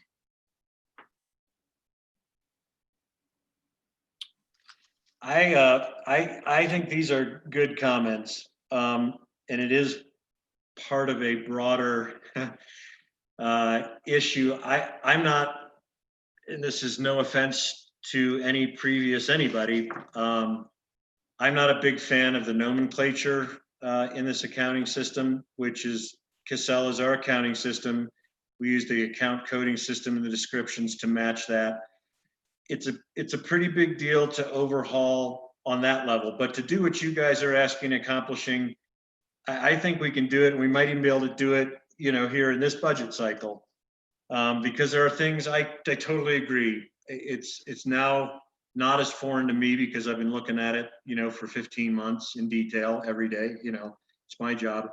But I understand where you guys looking at it for a first time in detail, in particular, or the public who doesn't look at it, but maybe once a year, digging some of the stuff out that's significant and one-off and creates a big variance year over year, most of the time for good reasons. We're doing projects, we're fixing things that are out of the norm, and those should be identified. So let me think on that one a little bit, as far as just at least in the interim, I could see a major overhaul of the entire account structure here myself, but that takes time, and then you got to integrate it into the accounting system. I won't get into the details. It's just a bigger effort. But pulling some of the highlights out of the budget every year, whether we do it within the body of the budget or there's some other presentation that supports the budget, I think we can do that. Let me give some thought to that and come up with something that you could react to, and see if that creates that better understanding, the ease of understanding as well on those items. Yeah. Trustee Lashley, would you mind if I just added one other note to that? And also potentially Administrator Ryder, where that isn't necessarily an annual deduction from, I like how you're describing it as it's a line item, or it's a separate budget attachment, or however that works to avoid an entire account overhaul. But, potentially it's 5-year accrual of money, or it's a 2-year cycle, or, it wouldn't necessarily have to be an annual expense. I didn't mean to suggest that. Okay, yeah, no, and that the sewer plant's a perfect example where that's going to be a 2-year project. And so once we start it, it might be hard to stop. So you want to know that you've got money out there. So yeah, we touched on it a little bit, Mayor Pro Tem, in our meeting, my desire to create the long-term financial plan for town that would do just that. And that too is a major undertaking that we had hoped to make a significant dent in this year, before the stuff hit the fan, so to speak. But still intend to do it. And that may be the ultimate tool too, that we're using not only just for special projects, we're using it for everything.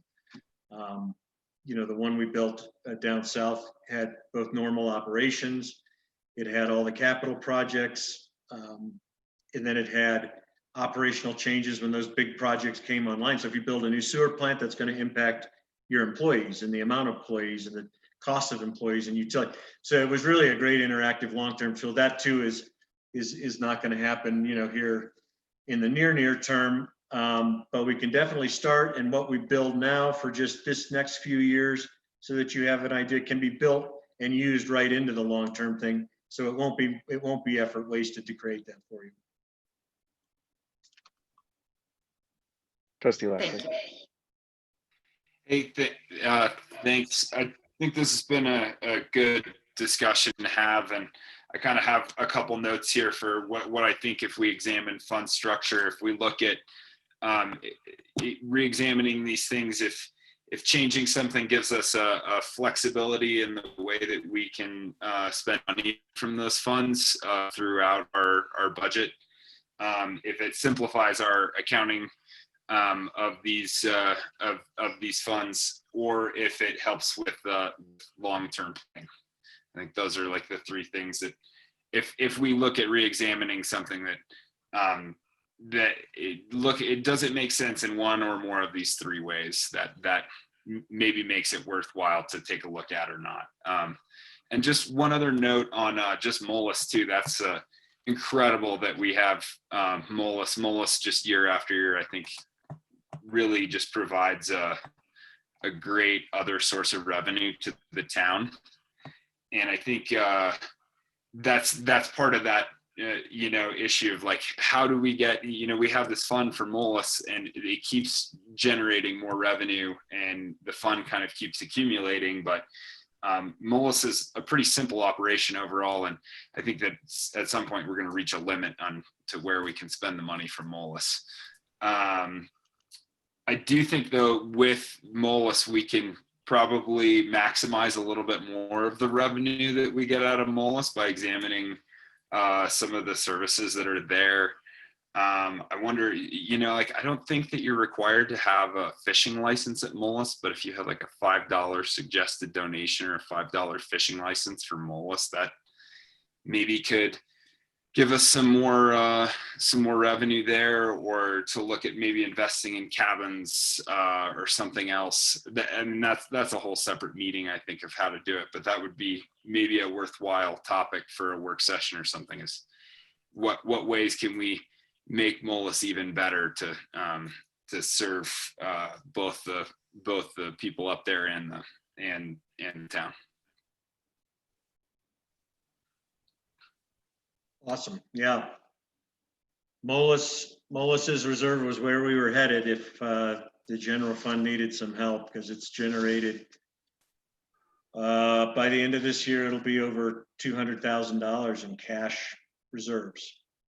It is not by any stretch insignificant. And I want to revisit my audit notes. I don't believe Molus is technically an enterprise funds, which we call, how do we make reserves more fungible so that we don't have to necessarily seek voter approval or go through other legal hoops, to use the money appropriately. Enterprise funds do set up their own set of separate rules, but I'll try to, put together a brief overview before this is all said and done on the can-dos and the can'ts, as far as, interfund mingling. And if Molus is a governmental fund just like the general fund, and there's no specific resolution or ordinance in place town level, does Molus have to be in its own separate fund, or can it just be part of the general fund? That type of thing. So let me do some research on the finer points of can and can't do's, and see if I can't report to you back on that before we get to ultimate budget approval.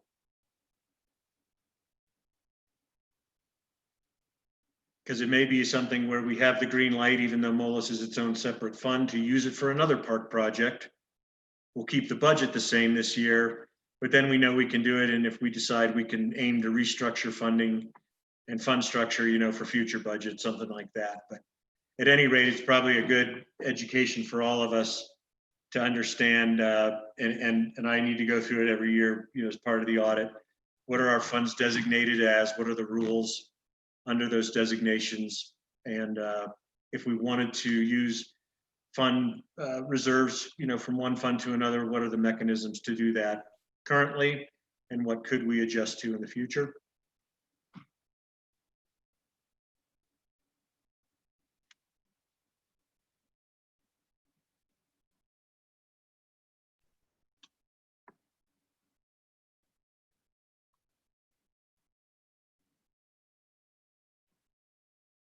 All right, transitioning to the next topic.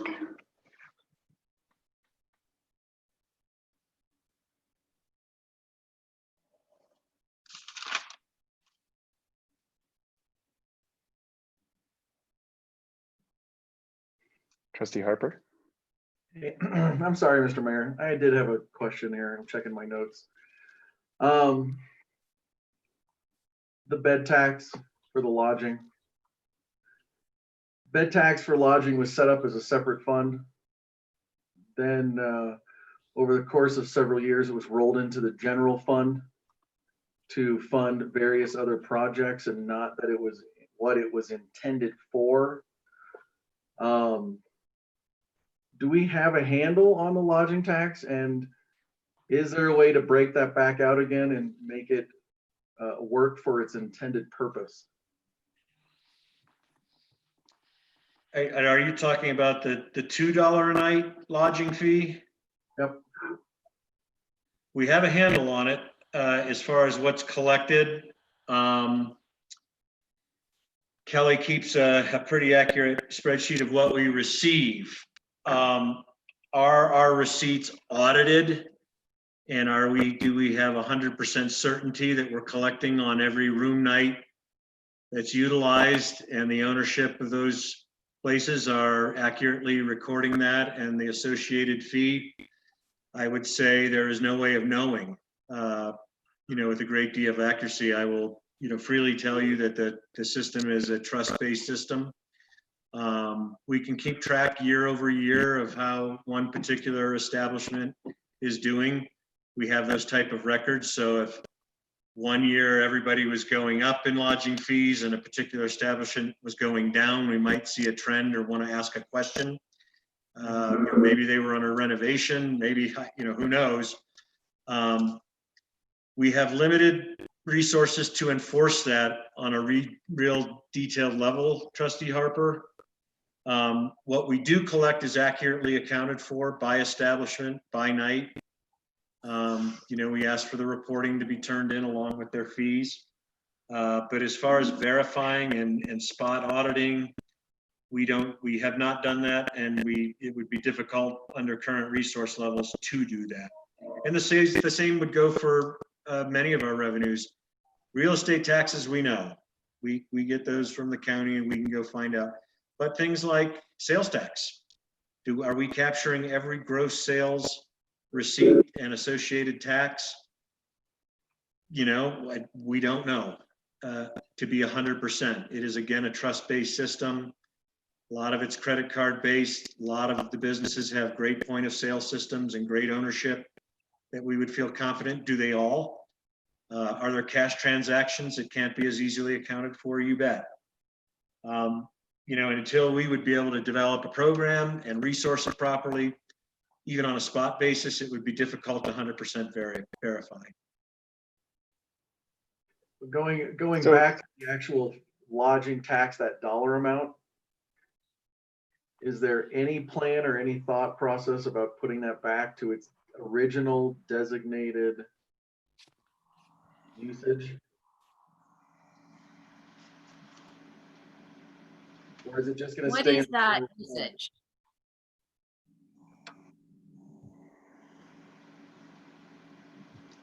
Can you give? Sorry, Trustee Harper, I'm not sure what the I'm original. I'm sorry.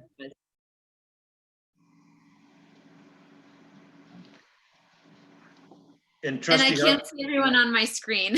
I'm so sorry. This is John, and could you give some historical context as to what it was intended for and what it is morphed into? Well, yes, sir. My interpretation from Trustee, former Trustee Decay, when speaking to Tiffany about it, she was a part of that original formation of that bed tax, lodging tax, and that was to go to streets, trash dumpsters, beautification and flowers, intersections, really for the tourists, and beautifying our streets and sidewalks. And somewhere along the way in the past, I don't know, I'd say 5 to 6 years, 5 to 7 years, that got diverted into the general fund, and then it's just been. Can I also add on another layer of question? Yeah. There's also the 2% lodging tax, and I was curious how that's treated relative to the $1 per night camping fee, $2 per night hotel fee, and $4 per night vacation rental fee. But Well, whoever, I know, yeah. no, I know, Mr. Mayor, that the $2 bed tax is per bed, per room. So if you have a room with 2 beds, that's $4. I was under the impression that they all went into that they were all supposed to go into the same area. Obviously, that's now it's just general fund. Trustee Lashley. Yeah, the 2% county lodging tax is specifically earmarked for marketing and promotion of San Juan County. So they have a meeting every year that they divvy up the money where they get to certain different groups who request that money. Lisa Branner could tell me more correctly what exactly we get from that money, but think it's like $5,000 or $10,000 from that fund comes directly back to the town for marketing budget there. To speak to Trustee Lashley's question, historically, the town has not received anything back for that. In the last couple of years, we've been working on that. We received $7,500 last year. This year, we received a full $10,000 request. So for 2 years, we got 7,500, requested 10. This year, we finally got the full amount that we requested. The lion's share of those funds go to the chamber to fund the chamber's marketing efforts for San Juan County. And then there are a handful of other organizations that apply for amounts ranging from anything from $1,000 up to, I don't know, 5,000. So the Whiteout, for example, has historically applied. When the quilt show was happening, those folks applied. There are a number of different organizations. Cascade down in the south part of the county usually applies for some funds that they use to market their facility for weddings. So there's a number of different organizations that receive funds. Town has historically now received 7,500 for 2 years and 10,000 this current year. Thank you. And I see that Trustee Bareilles had her hand up. Yeah, Lisa, that was a group effort. It was San Juan Development, the Chamber, and yourself, and that's how the town got included for the first time in that allocation of funds through the county. So the city bed tax is different than the county bed tax. So the beautification Trustee Harper was talking about was how we were making the trash cans and how the planters got built from historical knowledge that I can remember. And I don't know if I've ever seen it having its own separate fund, but if that's what it takes, so we can, like I said, as Mayor Furman said too, we can start doing a little bit of beautification. If we need to allocate it to where it needs to go over at the trash dump area at the transfer station, if we could paint some, camp trash here, something like that to really make it noticeable for our guests. I'm all for creating it or reallocating it back to its own designation. So that way we can see how much is in there. Is that what you are actually discussing, Jim? Am I correct in that manner? Yes. Hopefully everybody, okay. Thank you for making that, for clarifying. Administrator Ryder and then Lisa. Yeah, and it should be noted that each year as part of the administrative other approvals we do as part of the budget approval, there is a specific resolution that designates the account that all lodging and camping fees shall be put in a certain general ledger account code, and that all fees received in that account code shall be used to offset expenditures directly related to lodging and camping businesses, including but not limited to support the visitor center, special events, and marketing efforts. Such fees collected shall be used to offset expenditures in the following departments, and then it gives the specific numbers for those departments. So there is a formal resolution designating, and in fact, those fees are used to offset the expenditures in those accounts. Those fees aren't earmarked to support 100% of those costs in particular, and it doesn't get as specific in this resolution, at least has been approved historically, to specific projects like planners or streetscapes or some of the other items you spoke of, Trustee Harper. So it may be worth a revisit. I can send you this resolution, but there is an attempt to let the world know on a formal basis that we know we collect these fees and they're supposed to be used for offset of costs in specific general fund categories, if you will. Right. Trustee Lashley and then Trustee Harper. Yeah, this sounds like another Lisa. great. Sorry. Lisa was Sorry. teed up. My bad.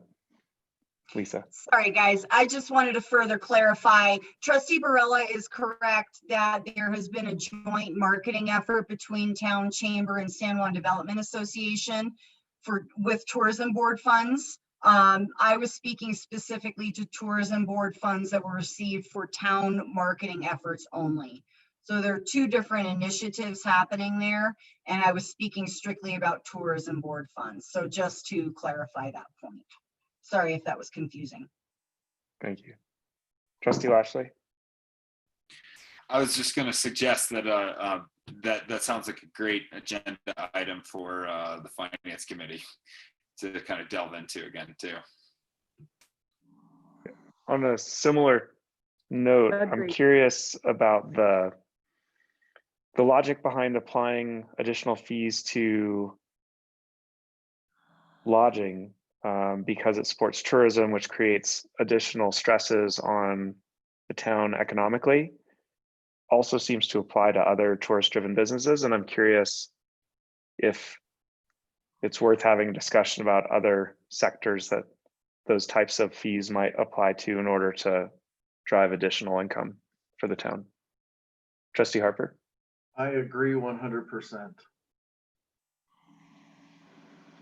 I also just wanted to add that when we had, this was several years ago, I don't know, 3 or 4, when we had Louis Feinberg, I did offer, and using the grant as a guinea pig, to increase the bed tax from $2 to $3 or $4 in order to generate more money just for that specific, for the specific intent of that bed tax. It kind of fell by the wayside, and that's fine. But I look at other communities and their lodging fees, their lodging taxes are way higher than ours. I'm not suggesting we start raising taxes across the board, but I do think that there may be a little bit of wiggle room in order to generate a little bit of cash flow for our community, and pass that dollar along to the traveler. Mayor Pro Tem. And I'm speaking to you honestly right now, just as a fellow lodger, and understanding that obviously we're in a work session, you can't do anything, but just throwing that out there. Yeah, Trustee Harper, I wanted to follow up with that. So I agree completely with you, and I think it was the mayor as well, at looking at some of these structures that it looks like lodging has definitely had to sort of bear a pretty We have. big burden for, and unlike some other industries in our community. But Mr. Harper, do you have ideas of what other sectors of our economy or businesses would that you might see a similar structure applying? Well, I think we can be honest and say that each and every one of us have probably mentioned at least once in the past 5 years of OHVs. Like an OHV, the OHV rentals. Yeah, I mean, call it a fee, call it what you will. I know I've spoken to various businesses in town, and they just pass that fee along to the customer. It's the same as a lodger would. Right. Trustee Lashley. Yeah, thanks. I'll make a couple of comments here just because I feel at a good place where I can do that now, having operated a vacation rental, and understand a little bit of what you guys have to go through. I think when you incorporate a bed fee and you talk about the additional county lodging tax, we're talking about a lot. We're talking about a total addition of around 15% for the hotels and vacation rental operators in this town, which is really high, maybe the highest in the area. I think that your raise is quite a bit lower. The only other place that can think of that's probably as high as ours is Pagosa Springs. And it does detract people from staying here. The town's portion of it, although it does seem like pretty minor and small, is actually I'm just gonna say this because if I went from being an operator here, it's so many different types of taxes that you're paying. So to be a lodging business, you're paying sales tax in one form monthly, you're paying a quarterly county lodging tax, and then you're paying a monthly tax to the town. And the town's honestly seems a little bit cumbersome in the process. So if we could examine some way for the lodging businesses to keep their prices a little bit more affordable and reasonable, I think that it does affect us in the long term. People look at those taxes in the end, and when they look at it again, sometimes they may choose to stay somewhere else versus staying here. I'm not opposed to adding a little bit to the bed tax, as speaking as a lodger. I'm not opposed to creating some mild disincentives to increasing our tourism. I think we see a lot of people, and if we can benefit financially from those tourists as a town to stabilize anything else, I think that's not necessarily a bad thing. My general question, though, wasn't about increasing the lodging tax further. It was whether there are other sectors that could contribute as well.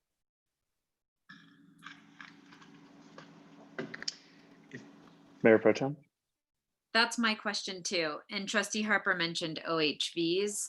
I agree, that's a huge user group for us. That's also a huge expense for us as a community and benefits visitors who are coming to Silverton. Are there other examples in that category that you guys that you have on the tops of your minds? I think Trustee Harper's suggestion about OHVs or Jeep rentals or any type of vehicle rental isn't that's pretty valid. No, I agree. Other cities I'm out just of asking for others. I know the train is complicated. Most ticket sales are in Durango, so that's a little different, but that's a huge volume of tourism as well. I overheard a conversation the other day on another meeting that it was discussed where the train does not pay a fee like the skiers do over at Silverton Mountain. I mean, you guys can ask. I have no problem with that. But the fact of the matter is, the railroad is a public utility and doesn't, they pay federal tax. So you can't charge a tax on a ticket. So that's a question I have is I should probably know this. Maybe Mr. Ryder is about to answer it. This distinction between tax versus fee. I don't think there's much of a distinction. It's just revenue sources. Some are legally mandated, some, come at different levels. You have state, county, town.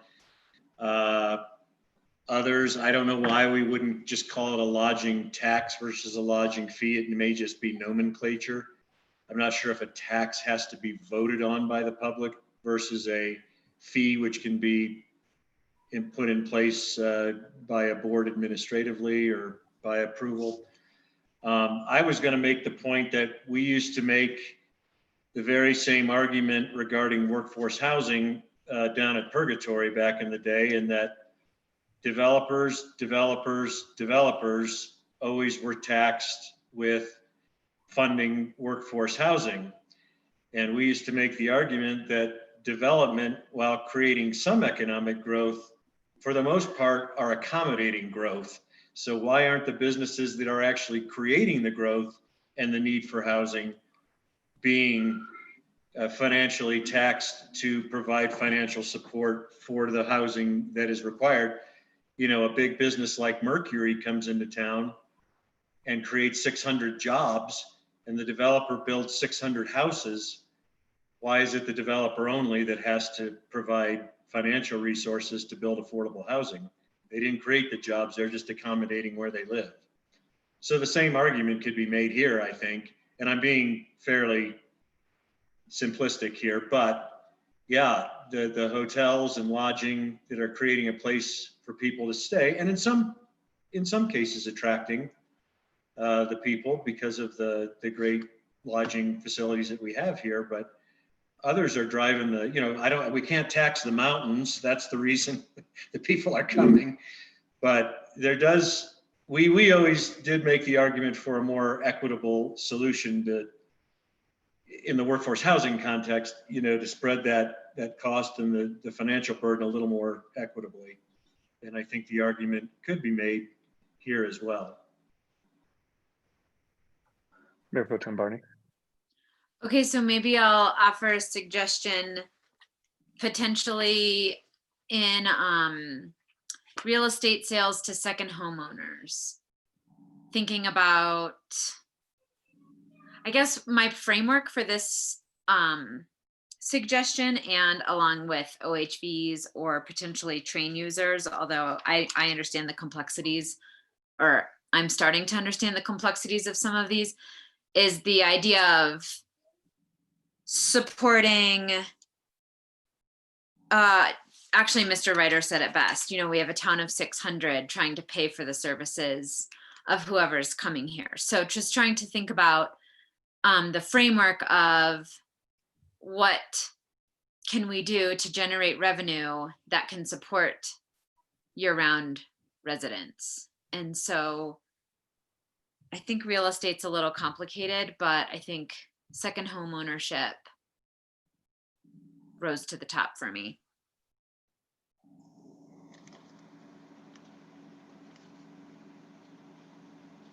So just to take a quick step back, can we ask to add to the next finance committee meeting a discussion around providing additional fees for other sectors before we move on to another topic?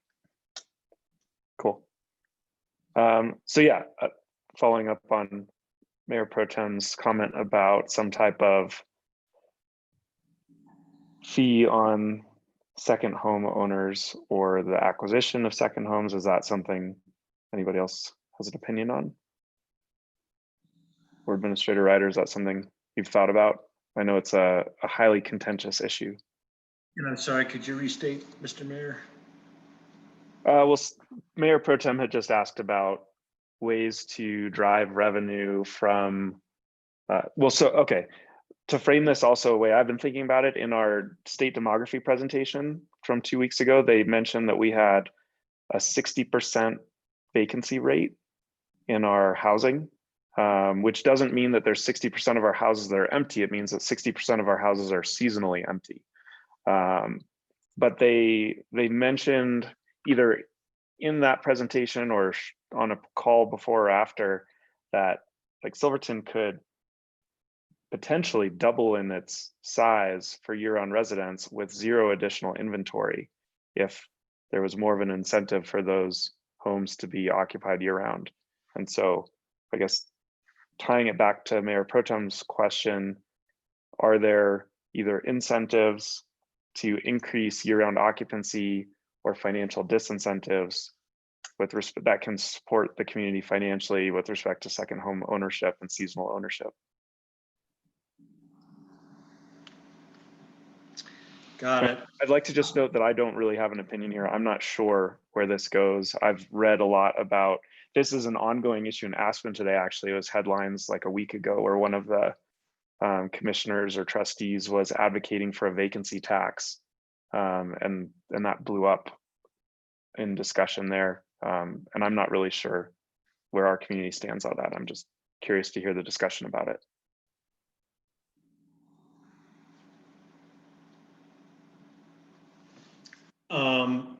Yeah, I'm sure there's ways to do both. I'd have to think about that and do some research. It seems like at first blush, it would be easier to figure out ways to disincentivize the use of second homes as VRBOs. We could just eliminate the program as a drastic measure. To incentivize people to stay year-round in their homes and create more permanent residency, That's, a highly personal choice. Incentivizing them financially is one way to do it. Making this a year-round vibrant community is another. Those are kind of big bookends, but I'd have to really think about that. It's probably not a one-stop fits all type of solution. And maybe it happens in tandem. Maybe you're offering both, the disincentivation and the incentivation. Okay, I'm boggling those words, but you know what I mean. Trustee Lashley. I think it's an interesting thing to think about. I think that in certain ways, has kind of questioned how could we make certain policies applicable to only second homeowners, especially regarding the vacation rental issue. But I think that there is probably some traction in the community to exploring some of these options. I think it might just like John said, I think that there are some complications and it's a highly personal choice, but I don't think that because it's a difficult question doesn't mean that we shouldn't examine it. Mayor Pro Tem. Well, and I wouldn't want to suggest that someone doesn't continue to get to make that personal choice. I think it's just that, we have a sewer plant to fix, and there could potentially be some revenue generated there for the town, for the people who are, living here and working out some of those issues. Again, I'm interested in taking the temperature on everybody's interest in considering that kind of thinking, and I'm not going to advocate for a bad idea. I got my temperature taken today. And then just to add on to that real quick, Trustee Lashley, sort of in the same spirit, potentially is thinking about, so here I get a little confused with taxes versus fees, I guess, but how we might consider reducing, actually, I'm going to hold. Go ahead, Trustee Lashley. I don't think it fits here. I was just going to say that it's hard, I think in some ways people are paying their sewer fee, right? Whether they're second homeowners and using that or not, they're paying year round. I think that it used to be that seasonal businesses did not have to pay utilities year round, but we I think have done away with that. Maybe I want to say that was like 9 or 10 years ago that changed. I just think it's going to be, there's going to be some complications with examining it. But I think that there's probably plenty of support to at least examine it and look into it. And maybe it's something like it's in not necessarily an annual fee, it's in a transfer. It's at the point of transfer. I know you can't charge real estate transfer taxes, but maybe it's just a one-time collection. Mayor Pro Tem, there's also a mathematic difference between a tax and a fee. A tax is on revenue. If you make $1 million of revenue, at 2% is different than if you make $2 million of revenue, whereas a fee on a room night is yeah. So just that's the mathematical calculation difference. Trustee Bro. Thank you. So I've had a property in downtown Silverton for over 20 years, and I've always, whether or not it was open year round or not, I always had to pay my fees 100% for water, sewer, and trash, regardless if I was open or not when I had a different business in that location. And same way with the house here in the 80s when we had to come and go during the shutdown of the mines, we always had to pay 100% of the utilities. So putting it into that context, keep the enterprise fund like out of the discussion and think of a different way. Is it a vacancy fee? Is that what we're going to discuss to dissuade people from buying additional homes? Is it a valid argument? Is because we have more homes now in this town than we had when I grew up here, and we had more than double the population. So the miners, they came with their families. So it was industry that drove everything as far as having people that lived here. So what industry are we going for now? Well, they consider tourism a clean industry, even though it does produce a lot more water, sewer, and trash, basically, because it's all human-based, and you've got people running through your town. So, or are we going to start looking at growing in other ways, other than tourism? Small science centers. I mean, I don't know. These things have been bantered around for quite a few years. What are we going to do about it? How do we make that second homeowner kind of like want to give up that home because a family wants to own it? So this is a larger discussion than basically the committee that, or the work session we're doing tonight. But these are all very valid points of what is our future. Thank you. Thank you. Then I would just tack on to that I think a parallel conversation would be seasonal versus year-round business, and not just seasonal versus year-round residences.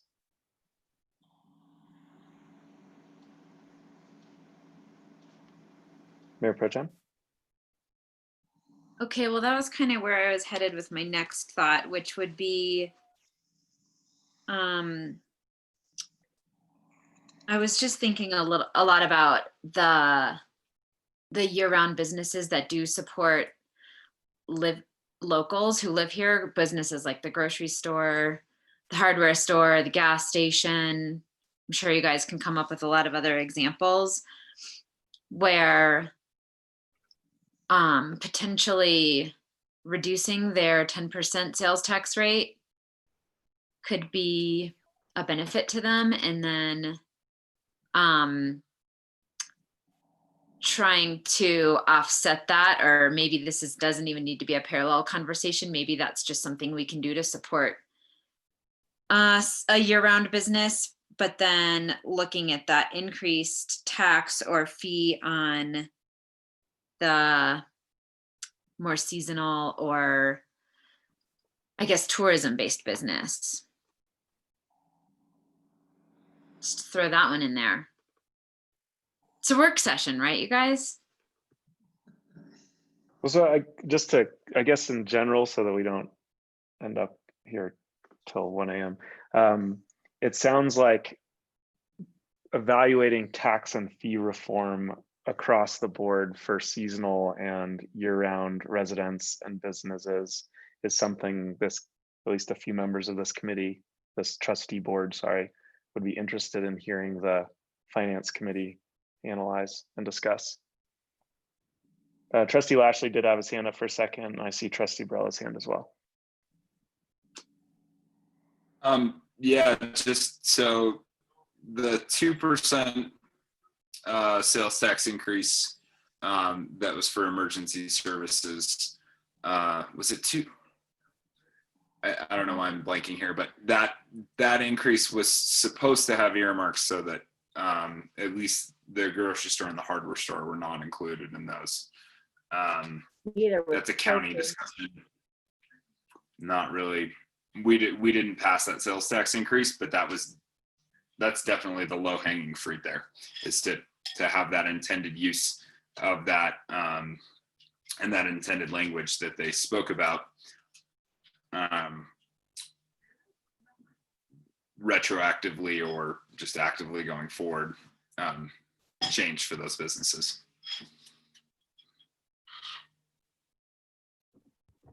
Trustee Brella? Yeah, you're right on track with Austin, because it was supposed to be on like heating, fuel, oil, things like that. So propane wasn't supposed to be in that taxation rate either when it was originally proposed. 1% was passed in 2014 and then another 1.5%. So it's a total of 2.5% collected that goes to all emergency services. And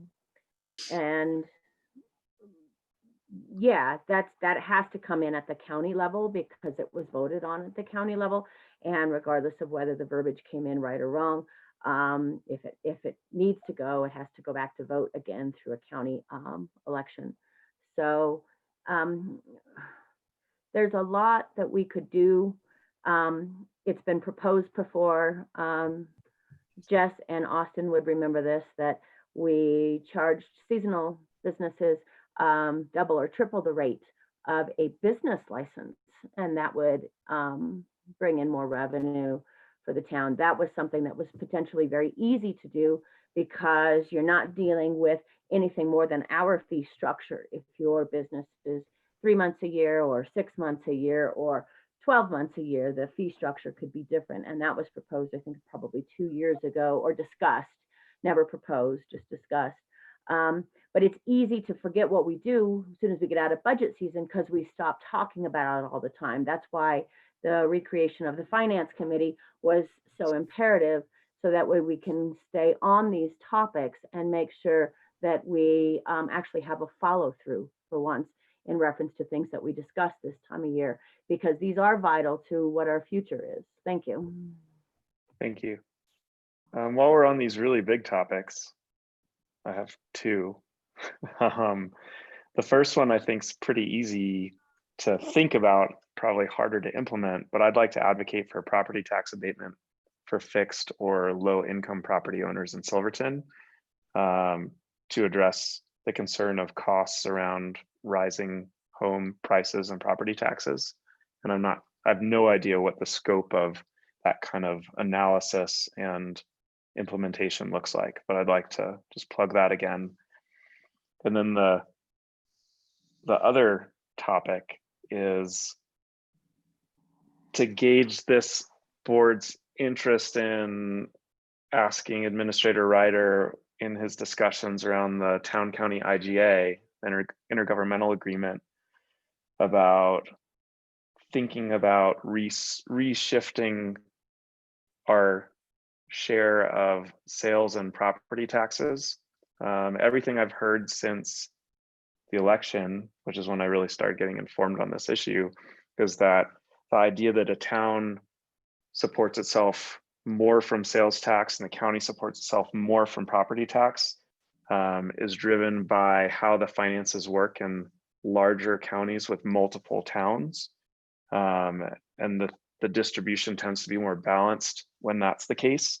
And here, where we're the only town in the county, it feels like the town is unstable because our sales tax currently is based on largely tourism, which is more volatile and prone to shift when there's economic ups and downs, whereas the property taxes tend to be fairly stable and increasing year after year. So I'd be curious to know if we get any interest in the county having a discussion with us about maybe becoming a little more balanced on splits of property and sales taxes.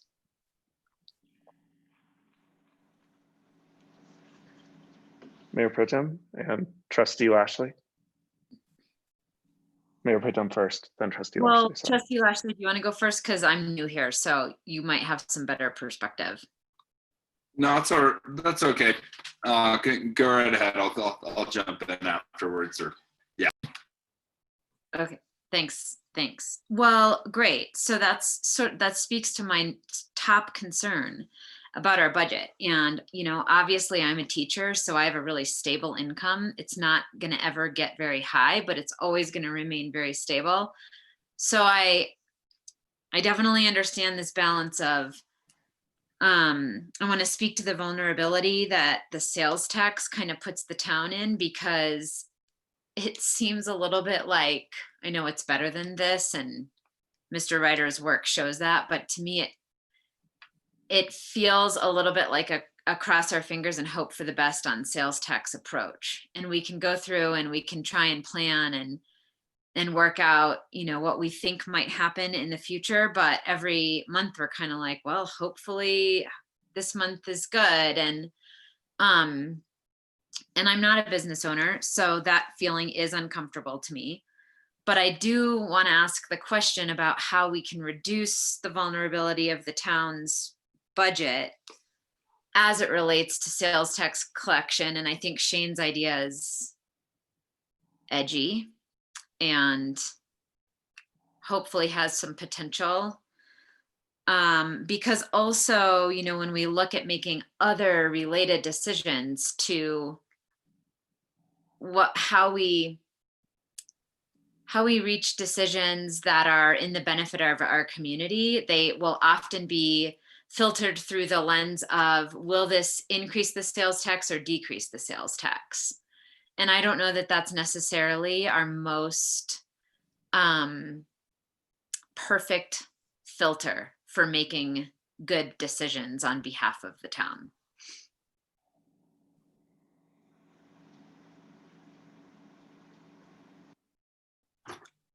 Trustee Lashley. So to speak to your first point, Mayor Furman, the property tax abatement, or I think that's a really great issue that we should discuss at some point as probably a combined city-county issue. I've heard a couple different suggestions and a couple different fears or comments from people. One person who grew up in Telluride had said that before any of the people who lived there could realize the benefit of the population expanding and the boom in Telluride, said that real estate taxes became so expensive that people were forced out before the value of their homes were realized. So anything we can kind of do to prevent, especially people on fixed incomes, from seeing some kind of dramatic increase in their property taxes would be great. One person suggested that even a program like California's Prop 13, where they made it so that real estate assessed value could only be increased a maximum of 2% per year until the property changes ownership, and then the new sale price was then the basis for assessed value and could only increase 2% per year. It was a system that was very controversial in California, but I think it did work for a long time there.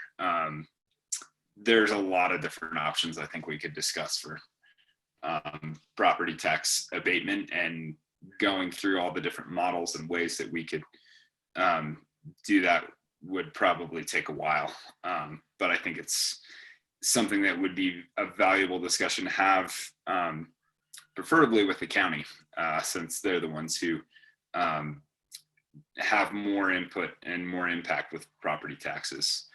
As far as changing the strategy that we use for, or the allocation of sales tax and property tax, I'm really supportive of that idea, or at least asking and looking into it.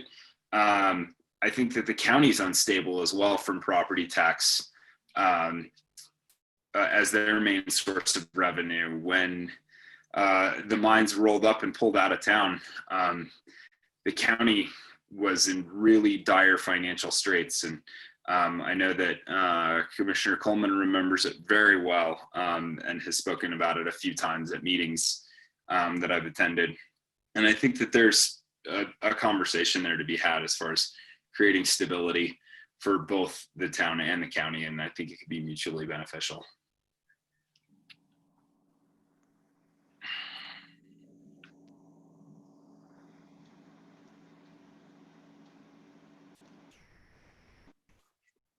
Well, are there any other big general topics to raise right now? Or I have a couple bullets on specific line items. Trustee Lashley. Yeah, I'm hoping that we won't go too much into it tonight, but I think we should have a specific work session on our shared services agreements before we have a meeting with the county. There's a few ideas that I've kind of grouped into the things that have to do with the county. I think that it would be beneficial to maybe speak about having a study done on our sales tax revenue streams and trying to identify a little bit more where those revenue streams are coming from. Because right now it's pretty complicated, and I don't think it's fair to ask Administrator Tukey to go through those line items. But I think maybe as a joint county and city project, having some kind of study done on our sales tax would be great. I think as a town, we need to discuss the shared services, particularly with the planner and the building inspector. I feel like those positions every year, their workload just becomes more and more. And it's something that every year we're kind of like, should we have a separate planner for the city and the county? Is it really mutually beneficial for us to work Mr. McDougall and Ms. Adair to the core? Some of our other shared services agreements, the camper trash for the refuse. I think it would be fair to ask the county to contribute to some of those things, and potentially the visitor center as well. But I think that could be an entire work session in itself. But if there's any other ideas that people have that should be kind of on the agenda for that meeting, that might be helpful to kind of discuss now, or our wish list of things to discuss.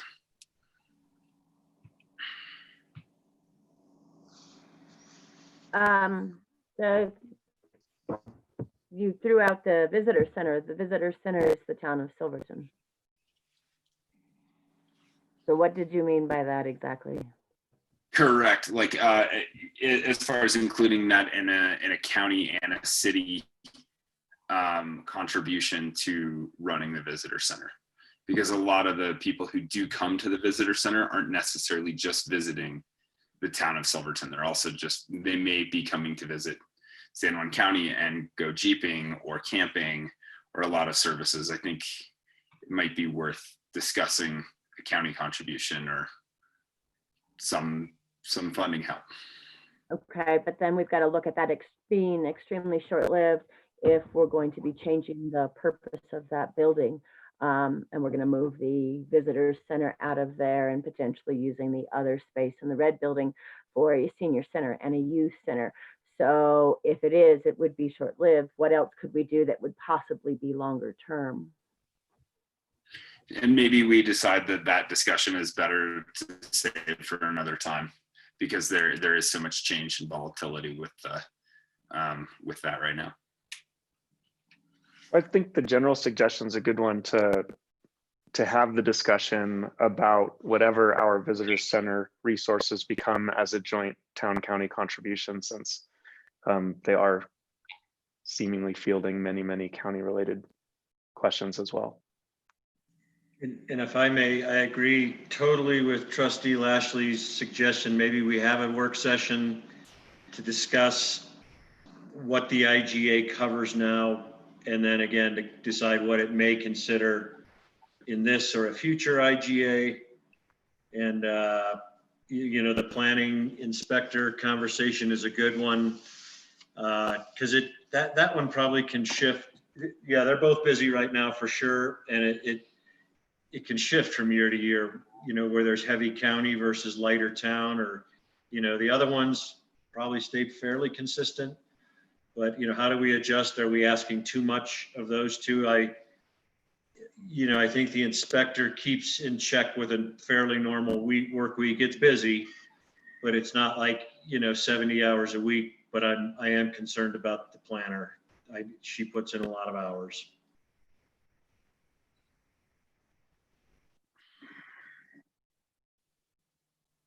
But anyway, I would totally, I'll leave it up to you, of course, the board, but be supportive of some kind of pre-meeting to kind of get our ducks in a row, and even present something to the county so that they're prepared to discuss productively when we have the joint town-county meeting, instead of just kind of springing it on them. I'm very supportive of that idea. Does anybody have any things that they'd either like to discuss at that meeting, about questions about the intergovernmental agreement that we have with the county, or things that they think we should discuss as far as in our meeting or in our work session where we go over that. Trustee Uyghur? Donald, I don't know, when we elect Austin to county commissioner, are you going to be an advocate for the town, or are you going to be playing hardball and working for the county? Yes, Jess, I'm here to work for all of the people in San Juan County, and the majority of those people happen to live in Silverton. So I think you'll find that I'm always an advocate for the people of Silverton. Was that one scripted? I think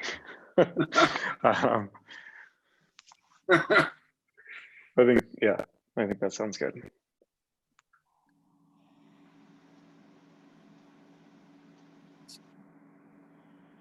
Trustee Birma?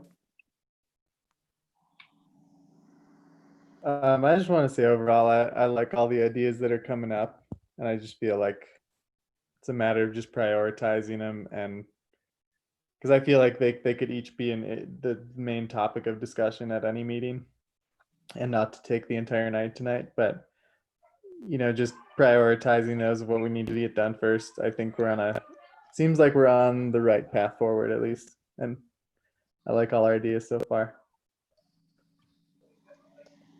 Thank you. In the interest of time, I'd love to just dive through a couple specific questions that I had or suggestions. So the only one that's really kind of overarching, I think the budget as a whole seemed nicely prudent given all the uncertainty in the world right now and the year that we just had and all the curveballs we received. The one thing that seemed less prudent throughout was the assumption that we would have fewer COVID impacts next year. And I think I would like to think that's the case, but maybe it'd be a good idea to plan as if we had the same type of COVID expenses, the same type of lost revenues, or at least model that out to see how much variability it creates in the 2021 budget. Trustee Harper? You're talking about worst case scenarios? No, just like same case scenario. So for example, I think the budget didn't assume that we were going to have the same COVID expenses next year that we had this year in terms of spending on masks and other PPE, or that we would have similar grant support. And I'm not sure that any of that is certain. So what would it look like if we spent that money again? And then similarly, there are a few revenue line items that I think we assumed a slight return to normalcy, that we might want to look at what it would be like if those were reduced again like this year. Good. And then in terms of some of the items that were maybes on spending, it's hard to look at each one individually. I think it would be helpful to see all of those costs broken out, and then to see what you, Administrator Ryder, would suggest in terms of priorities of making those decisions, not necessarily the outcome you recommend, but which ones are the most important. So some of the ones that I noted was potentially spending on the modular, spending on AV to have the Zoom room, visitor center related things, then the fee waiver, the single track society contribution, wayfinding, and then once we see what all those different items are that were maybes on spending, to break them down into which are the ones we definitely want to tackle and how much we can afford to allocate to each one. Sure. Yep.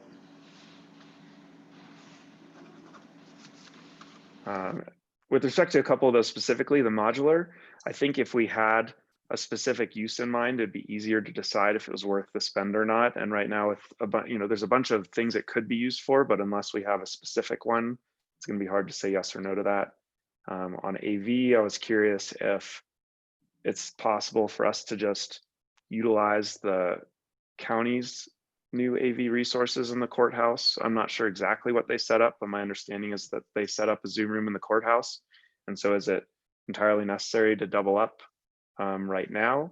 Or do we think because this virtual meeting format is really helpful, that we want that either way.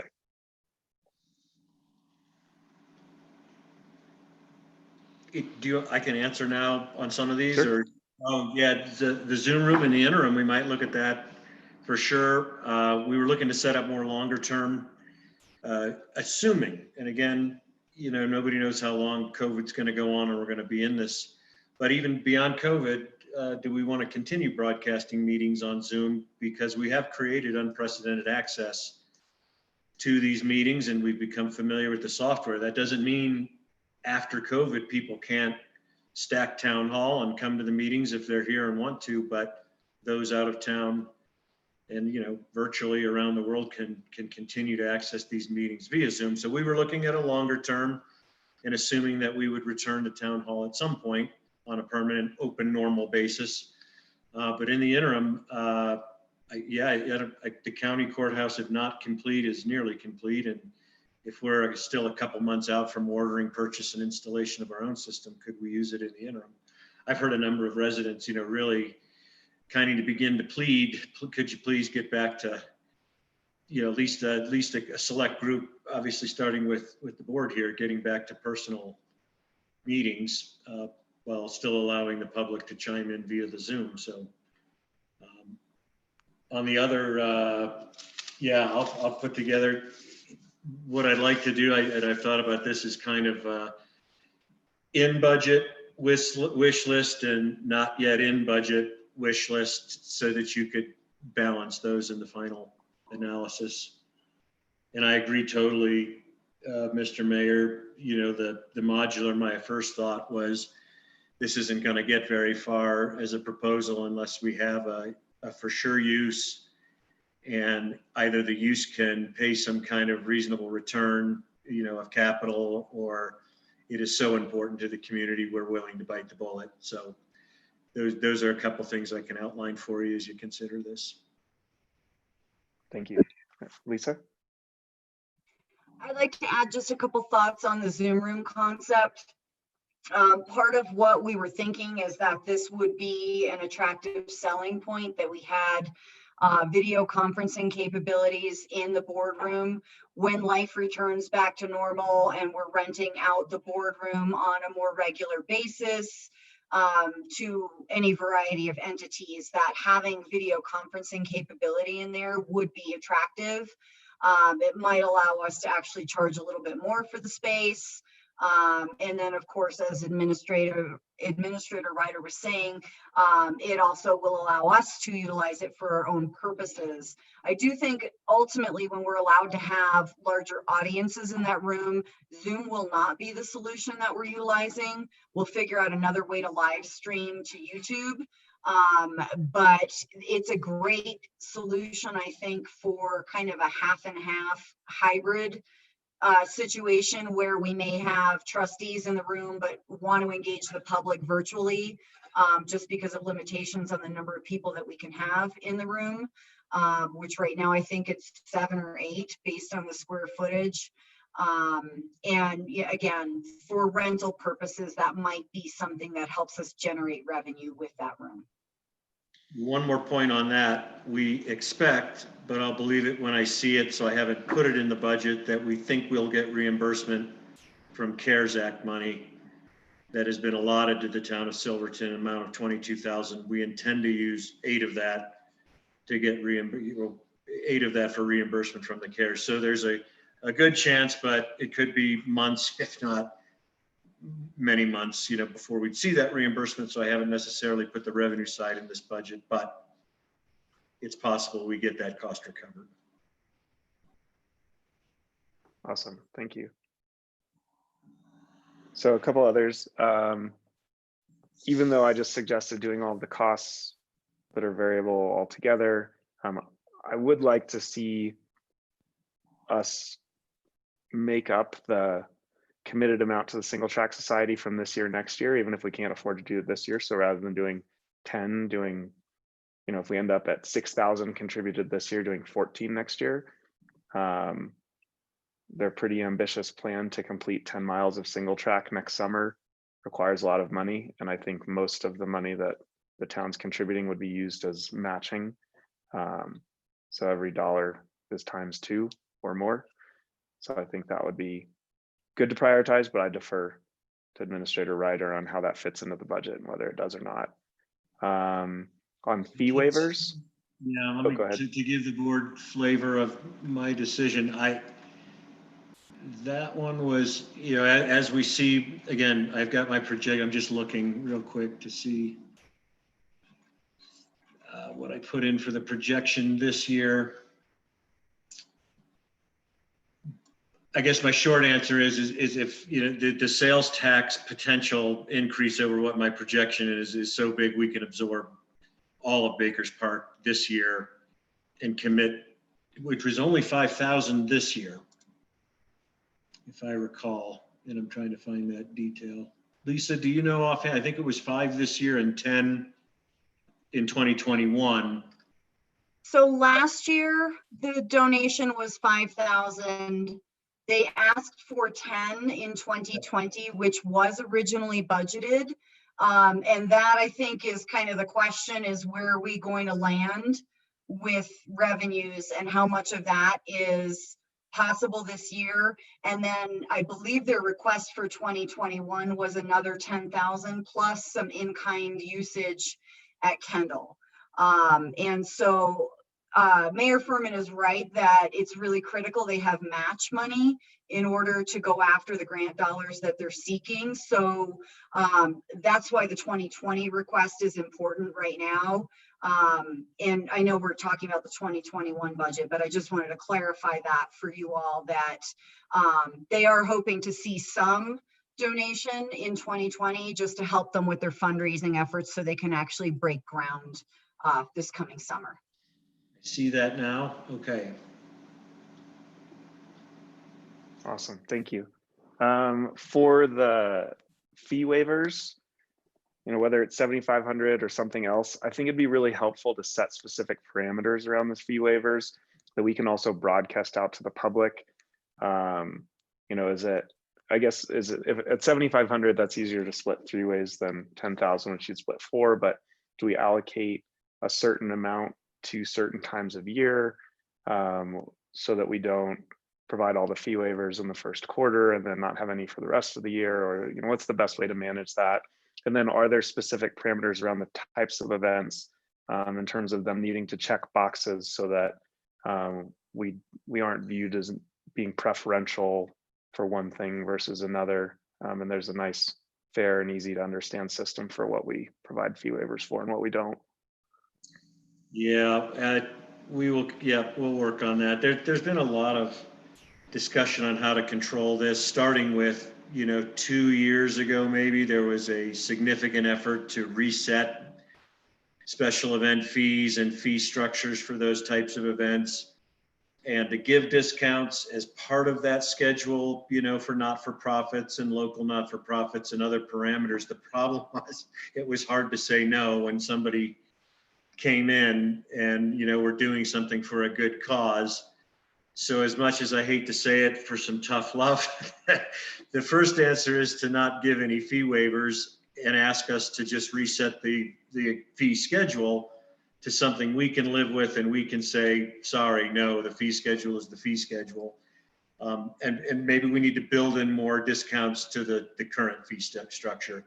The other idea was tie it to some type of loyalty to Silverton. It's funny, the events that generate the most income for town, that take the least amount of time for staff to hold their hand and operate, are the ones that never ask for a fee waiver. Hard Rocker 100, Iron Horse, any of these guys, because they've just been around forever and they're well run. And guess what? If they came in and asked for a fee waiver, the cost the revenue generated and the publicity and positive for town would far outweigh any fee we could charge them. But they never ask, and in a lot of times, so it winds up being the small guy that's doing it for a good cause. So I guess we can talk to you guys in a future session of some sort about the 2 avenues you could take. We could readjust the current fee schedule to make it more palatable. We could argue against that by showing you what fee structures are in other towns. I know Lisa has done extensive research on that. And then, make it easier. We make it easier for you to say no or give you the budget to say yes are kind of the two ways to go. Parameters, though, we thought a couple of things, Mayor, longevity. If you've run your event successfully for 3 years, you get a progressive discount, or 2 years, whatever the case may be. So you're showing loyalty to Silverton and coming in and, having a well-run event over the course of years versus a one-off that comes in and says, woe is us, we're doing it for a good cause, and we just give them a fee waiver. That doesn't seem fair. So we can think about that and present those ideas to this board and see what you think, but give you a couple of options to consider. Awesome. Trustee Lashley? I have some specifics too, but I want you to finish with your list if you have a couple more. Yeah, I am. I'm getting close though. I would love to see some budget allocated towards additional wayfinding. I know that we can't take on our wayfinding master plan, but some type of parking signs that don't negatively impact the grand, like Trustee Harper was describing a few meetings ago, to help us with our post office parking, at least like a no trailer type of parking sign, additional signage in town to make up for the signage that was removed by San Miguel Power. A lot of that was OHV related, but not all of it was, I believe. And figuring out a priority of like, I know that there's the wayfinding master plan issues in terms of all of the street signage being clear and stop signs being legal and appropriately placed and all of that. But then there's also just the more immediate needs that help our sheriff enforce safe driving and legal parking around Silverton. And then separate from that, someone had commented a few meetings ago about our entrances on both ends of Silverton. I don't think there's going to be any way for us to show data on this, at least initially, but the suggestion was made that the way we present the town on the way in relates to how people treat it. So coming in from the north, you see the transfer station and some other things that don't present Silverton as this more respectful, a place where you come in and set the tone of respect and stay the trail and that kind of messaging, and ambassadors of the mountains.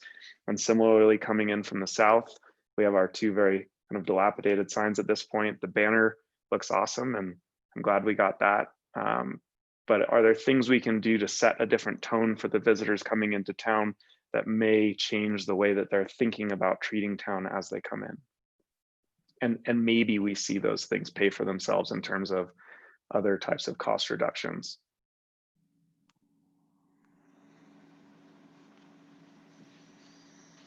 I can tell you that I just to address the first part of it, we put a nominal $5,000 in street maintenance specific for signs to, begin addressing some of the more routine issues like the post office and certain strategic OHV replacement signs, new signs, etc. The second point, I couldn't agree with you more. You drive in and it's not good. It's the presentation, the first impression is just not good. It seems like by the time you've come down the hill and about to make the big left-hand turn from the south, you've been hit 20 times that we're a historical mining town. Got it. We're good. And we just don't hit on any important stuff until it gets buried in a sea of signs. And so there's just an approach from both ends. I would say, priority to south, but to create a vibe, a feel, something other than, dilapidated signs, too many of them, and junk, and the sewer plant to top it all off. Right. If you're coming in on the train. So I don't know if there's an easy fix out there, but I couldn't agree more with the point from both sides.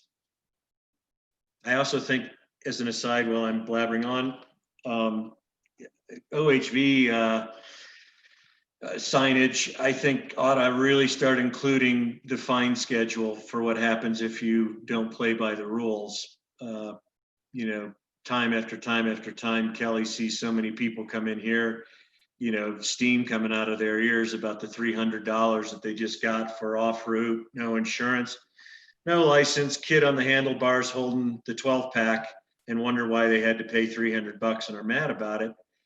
You know, some people seeing strictly enforced fine schedule may take heed or more heed than they do if they just see blue lines on a paper and don't pay much attention to what it means.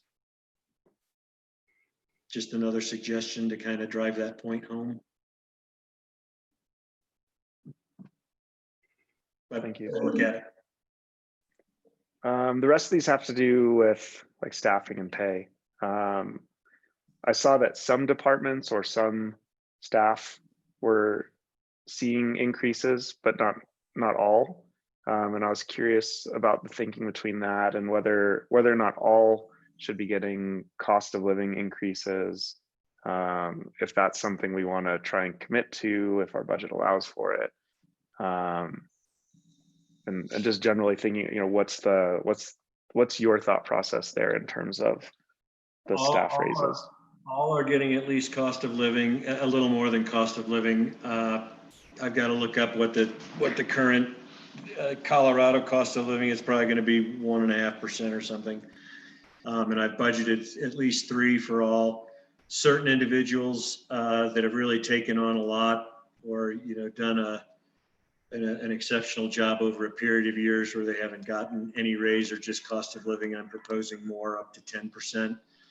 In the case of one, for health insurance for kid reasons, needs to stay at a certain compensation level. So we're going to look at doing a bonus structure for that individual, so that the salary, which is what they count availability of health insurance towards, if that makes sense, would stay in place. But there are a few that I would like to reward just because the scope of work has grown in many cases, and have done a terrific job handling that. I am proposing no raise for myself. I'm the only exception to that.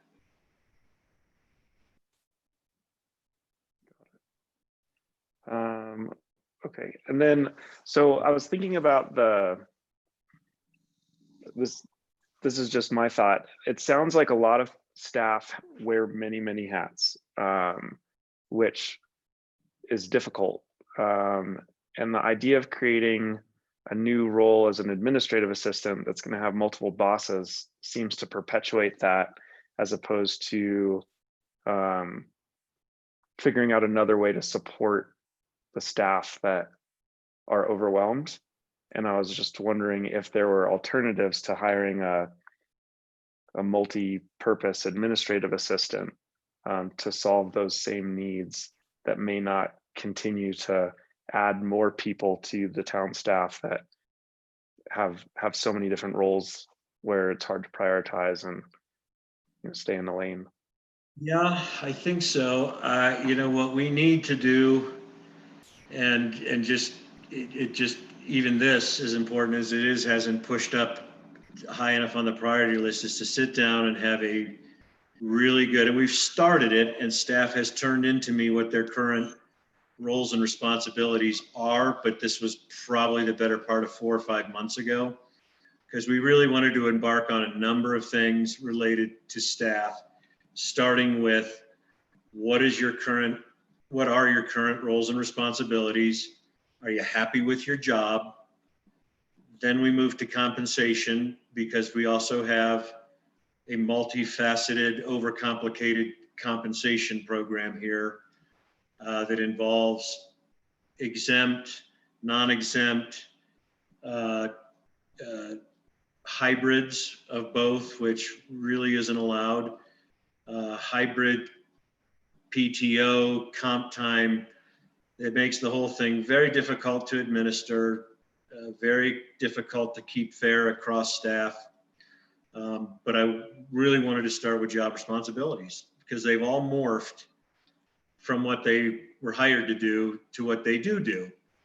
And that's not necessarily a bad thing, but in some cases, they haven't shed some of the original responsibility and have just added more and more and more to the plate. And that, first of all, is a credit to the staff.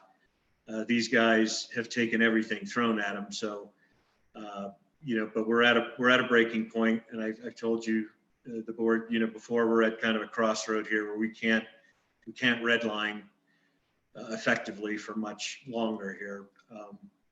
But that's not for the total lack of trying of this staff. So I'd almost ask you, John, direct me to do that as the #1 priority. I mean, get the budget out, don't miss critical deadlines, but this has to be addressed.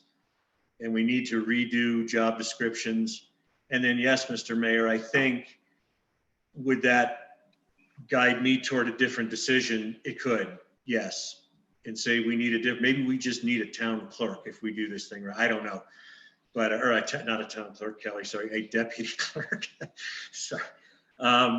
Sure, but it was really getting an assessment, especially now, COVID, say Lisa, she works at home. What is she, I've got a good idea of what she does.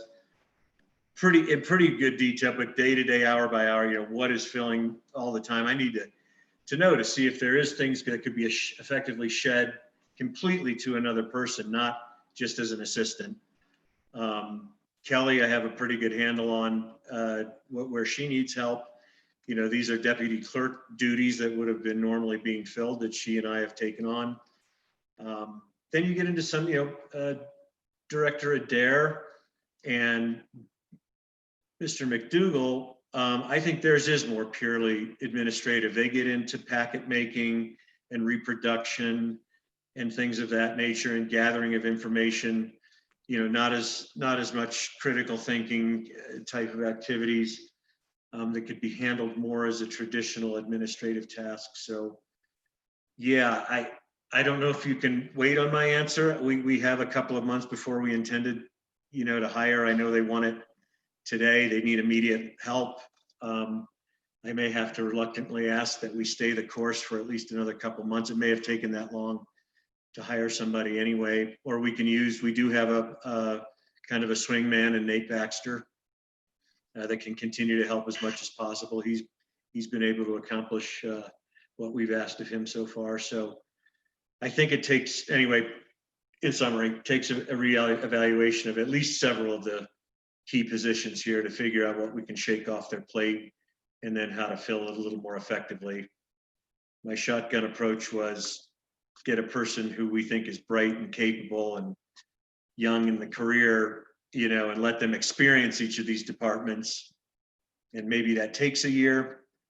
And then I sit them down and we all sit them down and say, hey, what do you want to do? Where do you want to focus? Because you got to start focusing now. And maybe it is Lisa's group, or maybe it's town or deputy clerk, and get them focused at that point and look to fill another gap at that point. But your point is taken, and let me continue to analyze and see if there's an immediate better solution. Thank you. Yeah, I wasn't expecting a definitive answer. This was a workshop, and I was looking to brainstorm. We thought about it a lot, and we put it off for that very reason, but the rubber is hitting the road now. So I appreciate it's going to prod me to just get it done and move it up the priority list. Thank you all for bearing with me. I have two more. I think they're both shorter. The next one was if we do end up with $40,000 to $60,000 to spend on something like the modular or signage or something else that isn't the number one priority, it seems like hiring someone that creates more revenue for the town might be a good place to allocate budget. So that would be someone like a grant writer and manager. I don't recall the percentage of the school's budget that comes from grants, but I believe it's pretty gigantic, and I think it proportionately is larger than the portion of the town's budget that's supported by grants. And I'm just curious if it seems like in some cases we're limited by bandwidth, and if we did have money to invest in a like 3/4 time grant writer manager that could produce significantly more income for the town than they cost, that could be a nice asset to consider. I agree, especially in this moment in history when it seems like those funding mechanisms are out there more than ever. And they're hard to get to if you're not experienced and constantly on the sites and monitoring. And I mean, it would be a full-time job, to find them and then sort through them and then apply for them, of course. So great idea. And again, to the staff's credit, they've been bugging me since day one to get a grant writer. And I've had to push it off, but I think it's a great idea to look at. Thank you. And the very last one is, do we have a line item somewhere in the budget listing the accruing liability the town's incurring for vacation time and other things like that for staff? We do. It's on the balance sheet. You can see it in the audit report. I'm actually reviewing the audit right now. I'm concerned it's a little low. I'm going to put forth a proposal as part of the ongoing budget process. There's a concept out there to use some, comp time.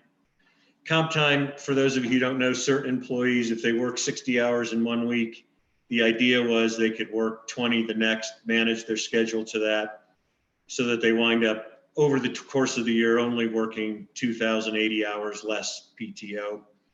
It's gotten out of control because we're using a lot of hours here and they're accruing both in PTO because nobody can take, time off. And certain employees are accruing comp time as well, where they're not using PTO and just continue to work. So we have big liabilities on both sides. PTO, I am not as concerned about. It's a liability on our balance sheet. It grows, then it shrinks, it grows. And if an employee leaves, the town for any reason, they get paid out as a matter of law. So that money is guaranteed to them. Comp time's a different story. The rules as they're set up right now, you have to use it or lose it within the calendar year. And there is no provision for paying it out in the current employee handbook as cash. So I'd like to think, and I have been thinking of a plan, at least for this year, where nobody's really been able to take any legitimate time off, a little bit here and there. And those who have accrued comp time, maybe do a combination of extending the use of that comp time into next year, say for half of it and half of it we pay out, kind of as a quasi bonus, kind of as a relief of liability on town's books. And then overall, as I've examined our compensation structure, I just like to get over it complete, or get out of it completely. Every salaried position I've ever had, if you feel like you're working too much, you walk in and you ask for a raise. You don't try to do this comp time now. I think there was good reasons for it because our jobs are somewhat seasonal. Some of them are, where you work really hard during certain months of the year and then you have swing time in the shoulder seasons. That's pretty prevalent in most mountain kind of winter type towns where there's dead seasons. So it works mostly. This year it just hasn't because of COVID and working all kinds of hours and adding separate things. But I think it was a noble way to try to control town costs and also allow staff to manage through busy times and take a little more time off when it wasn't so busy. And there was really no cash exchanged, and it worked out. But, for this year in particular, it's not working out exactly as intended. And I think there's a hybrid solution to help both town and employee. Thank you. I have nothing else. Trustee Lashley. Yeah, this is all really great topics of conversation.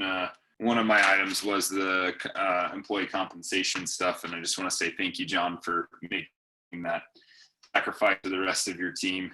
I think that goes a long way. Two other really small things here. Number one, the Kendall deck we have redone so many times. the Trex decking that was put on was too thin and it all warped and twisted. Now the hangers are coming out. If we examine doing that, we should maybe just examine on redoing the whole thing. Because I don't know what happened there, but it's had to undergo several repairs for its age. And then the other item that I wanted to, I was just saying, you'd be interested to know that aside from the non-galvanized, joist hangers, drywall screws were used to secure the decking. So that could be the cause of the warp. But yeah, no, yeah, I think you're right. I know Todd's got it on his overall list. Not only that, kind of a total facilities assessment, because we're developing some issues that we can't really put off anymore, and that's certainly one of them, Trustee Lashley. So somebody put drywall screws in the second time that it was redone too. It would appear There's currently drywall there. Then yeah, somebody didn't use exterior grade. Great. And then the other item that I really wanted to vie for some support of was ski joring. It's our second biggest event of the year. We contribute a lot to the 4th of July and to other events. And I know we do a lot of in-kind work for ski joring too, but it really is something that's uniquely Silverton that I really think that we should consider line iteming some budget money for some support of that event. Much agreed.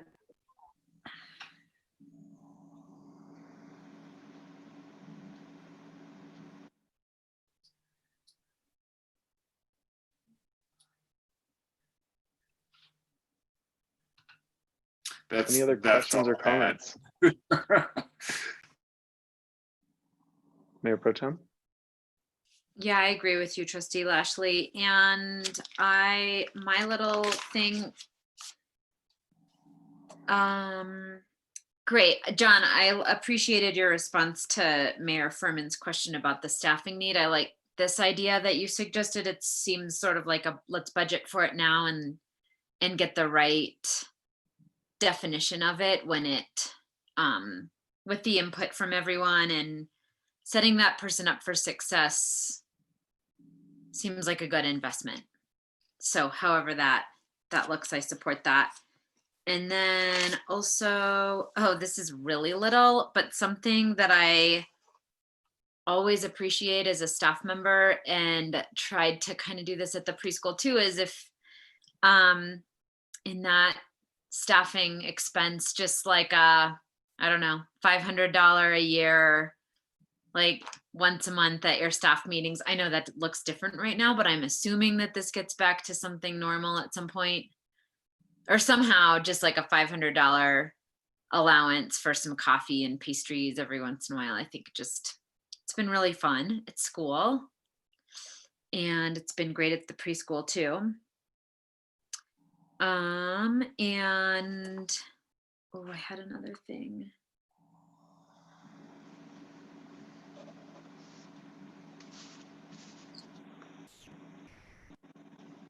Never mind. I lost it. Oh, no, I got it. It was the staffing. It's kind of a big thing. Yeah, I had a chance to think about this over the weekend, and I just would advocate for providing raise increases for all of the staff rather than just, certain individuals. I don't know if that's an awkward thing for the staff just as a whole, or I don't know if that's possible to support, or I support it. I just, to be clear, everybody except me is getting some kind of a raise, and even above cost of living. There's a couple that are just getting a little bit more because of just change of job, and in some case, exceptional job performance and taking on just a lot. So everybody's getting one. Okay, thanks. Is Yeah. there a reason you are taking a cost of living adjustment too, though? No, none. Is there a reason you're choosing not to apply that? I want them to get paid before me, and 3% or whatever is just, yeah, no, I'm okay with that one. I'm not sure it's an either or. And I think it also sets good precedent. So I would just say I would consider adding that as well. Thank you. Yeah, I'd support that Put it too. in.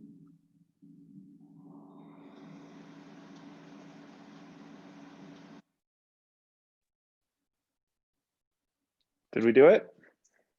Any other questions or comments on this round of the budget workshop discussion? The cost of living raise just went up to 20%. That was good that we stuck that in. Just kidding. Trustee Wiegert?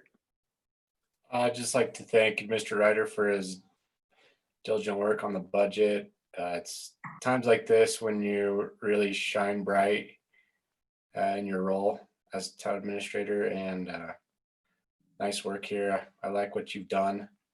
I am no financial expert by any means, but I do trust you to make decisions that will impact the town for the better. And I think you've done a good job this year. Thank you. I thank the board.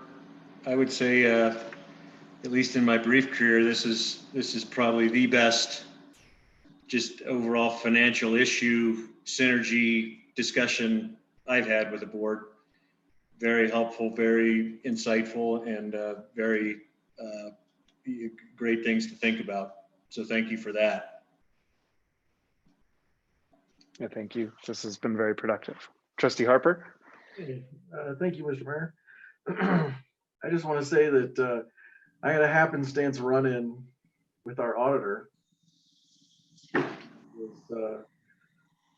Worked closely with you, Ryder, John, and he said, quote unquote, John Ryder is the single best thing that's happened to Silverton. Do what you can to keep him. Well, that was nice of him to say. That was very nice of him to say. So what you did with working with him, good job. So thank you. Thank you. That was Scott, who was here in the field. He was a excellent gentleman. I am happy to report the audit went great. Yeah, they've got a management letter that they'll report to the board. There was no audit adjustments, no findings, total cooperation of management.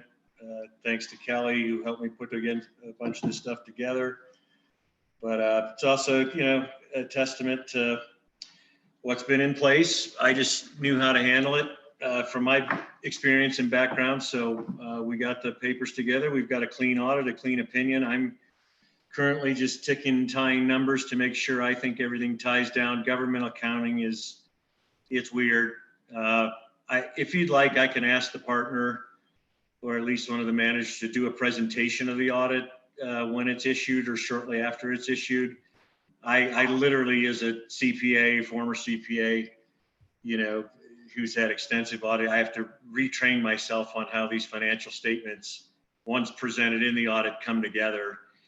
Because there's basically two sets of financials in here, and it gets a little confusing. I don't want any of you, if you decide to dive in, be unprepared to answer questions, because a lot of it doesn't make any business mind sense. It's just a morph, and auditors and accountants alike will tell you the same, that it's just a weird system that's morphed over time, but is required to be presented that way by the General Accounting Standards Board. So the good news is clean opinion, clean audit, and I appreciate Scott's comments. Trustee Brown? Yeah, I completely think that the audit needs to be presented by one of the partners. We've had that done repeatedly over the years, just so that there is the auditor's there to be the neutral voice to make sure that we understand everything. So I do think that should be a continued practice. Okay, will do. Thank you. Agreed. Yeah.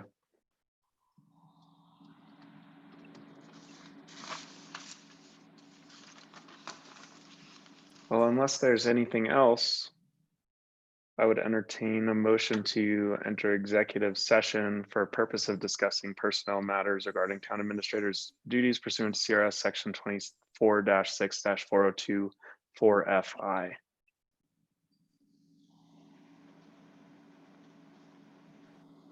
So moved. I can second. Thank you. Kelly, roll call, please. Or actually, I apologize. Never mind. We can do this one as a aye. So all in favor? Aye. Aye. All right. Let the record show that Trustee Wiegert did not vote in favor, and I'm not sure. Trustee Barella, since your video's off, if you could just let me know which way you went on that one. No. All right, so we had a no from Trustee Wiegert and Trustee Barella. The motion passes. Let's take a 5-minute break and come back at 9:28 to begin our executive session.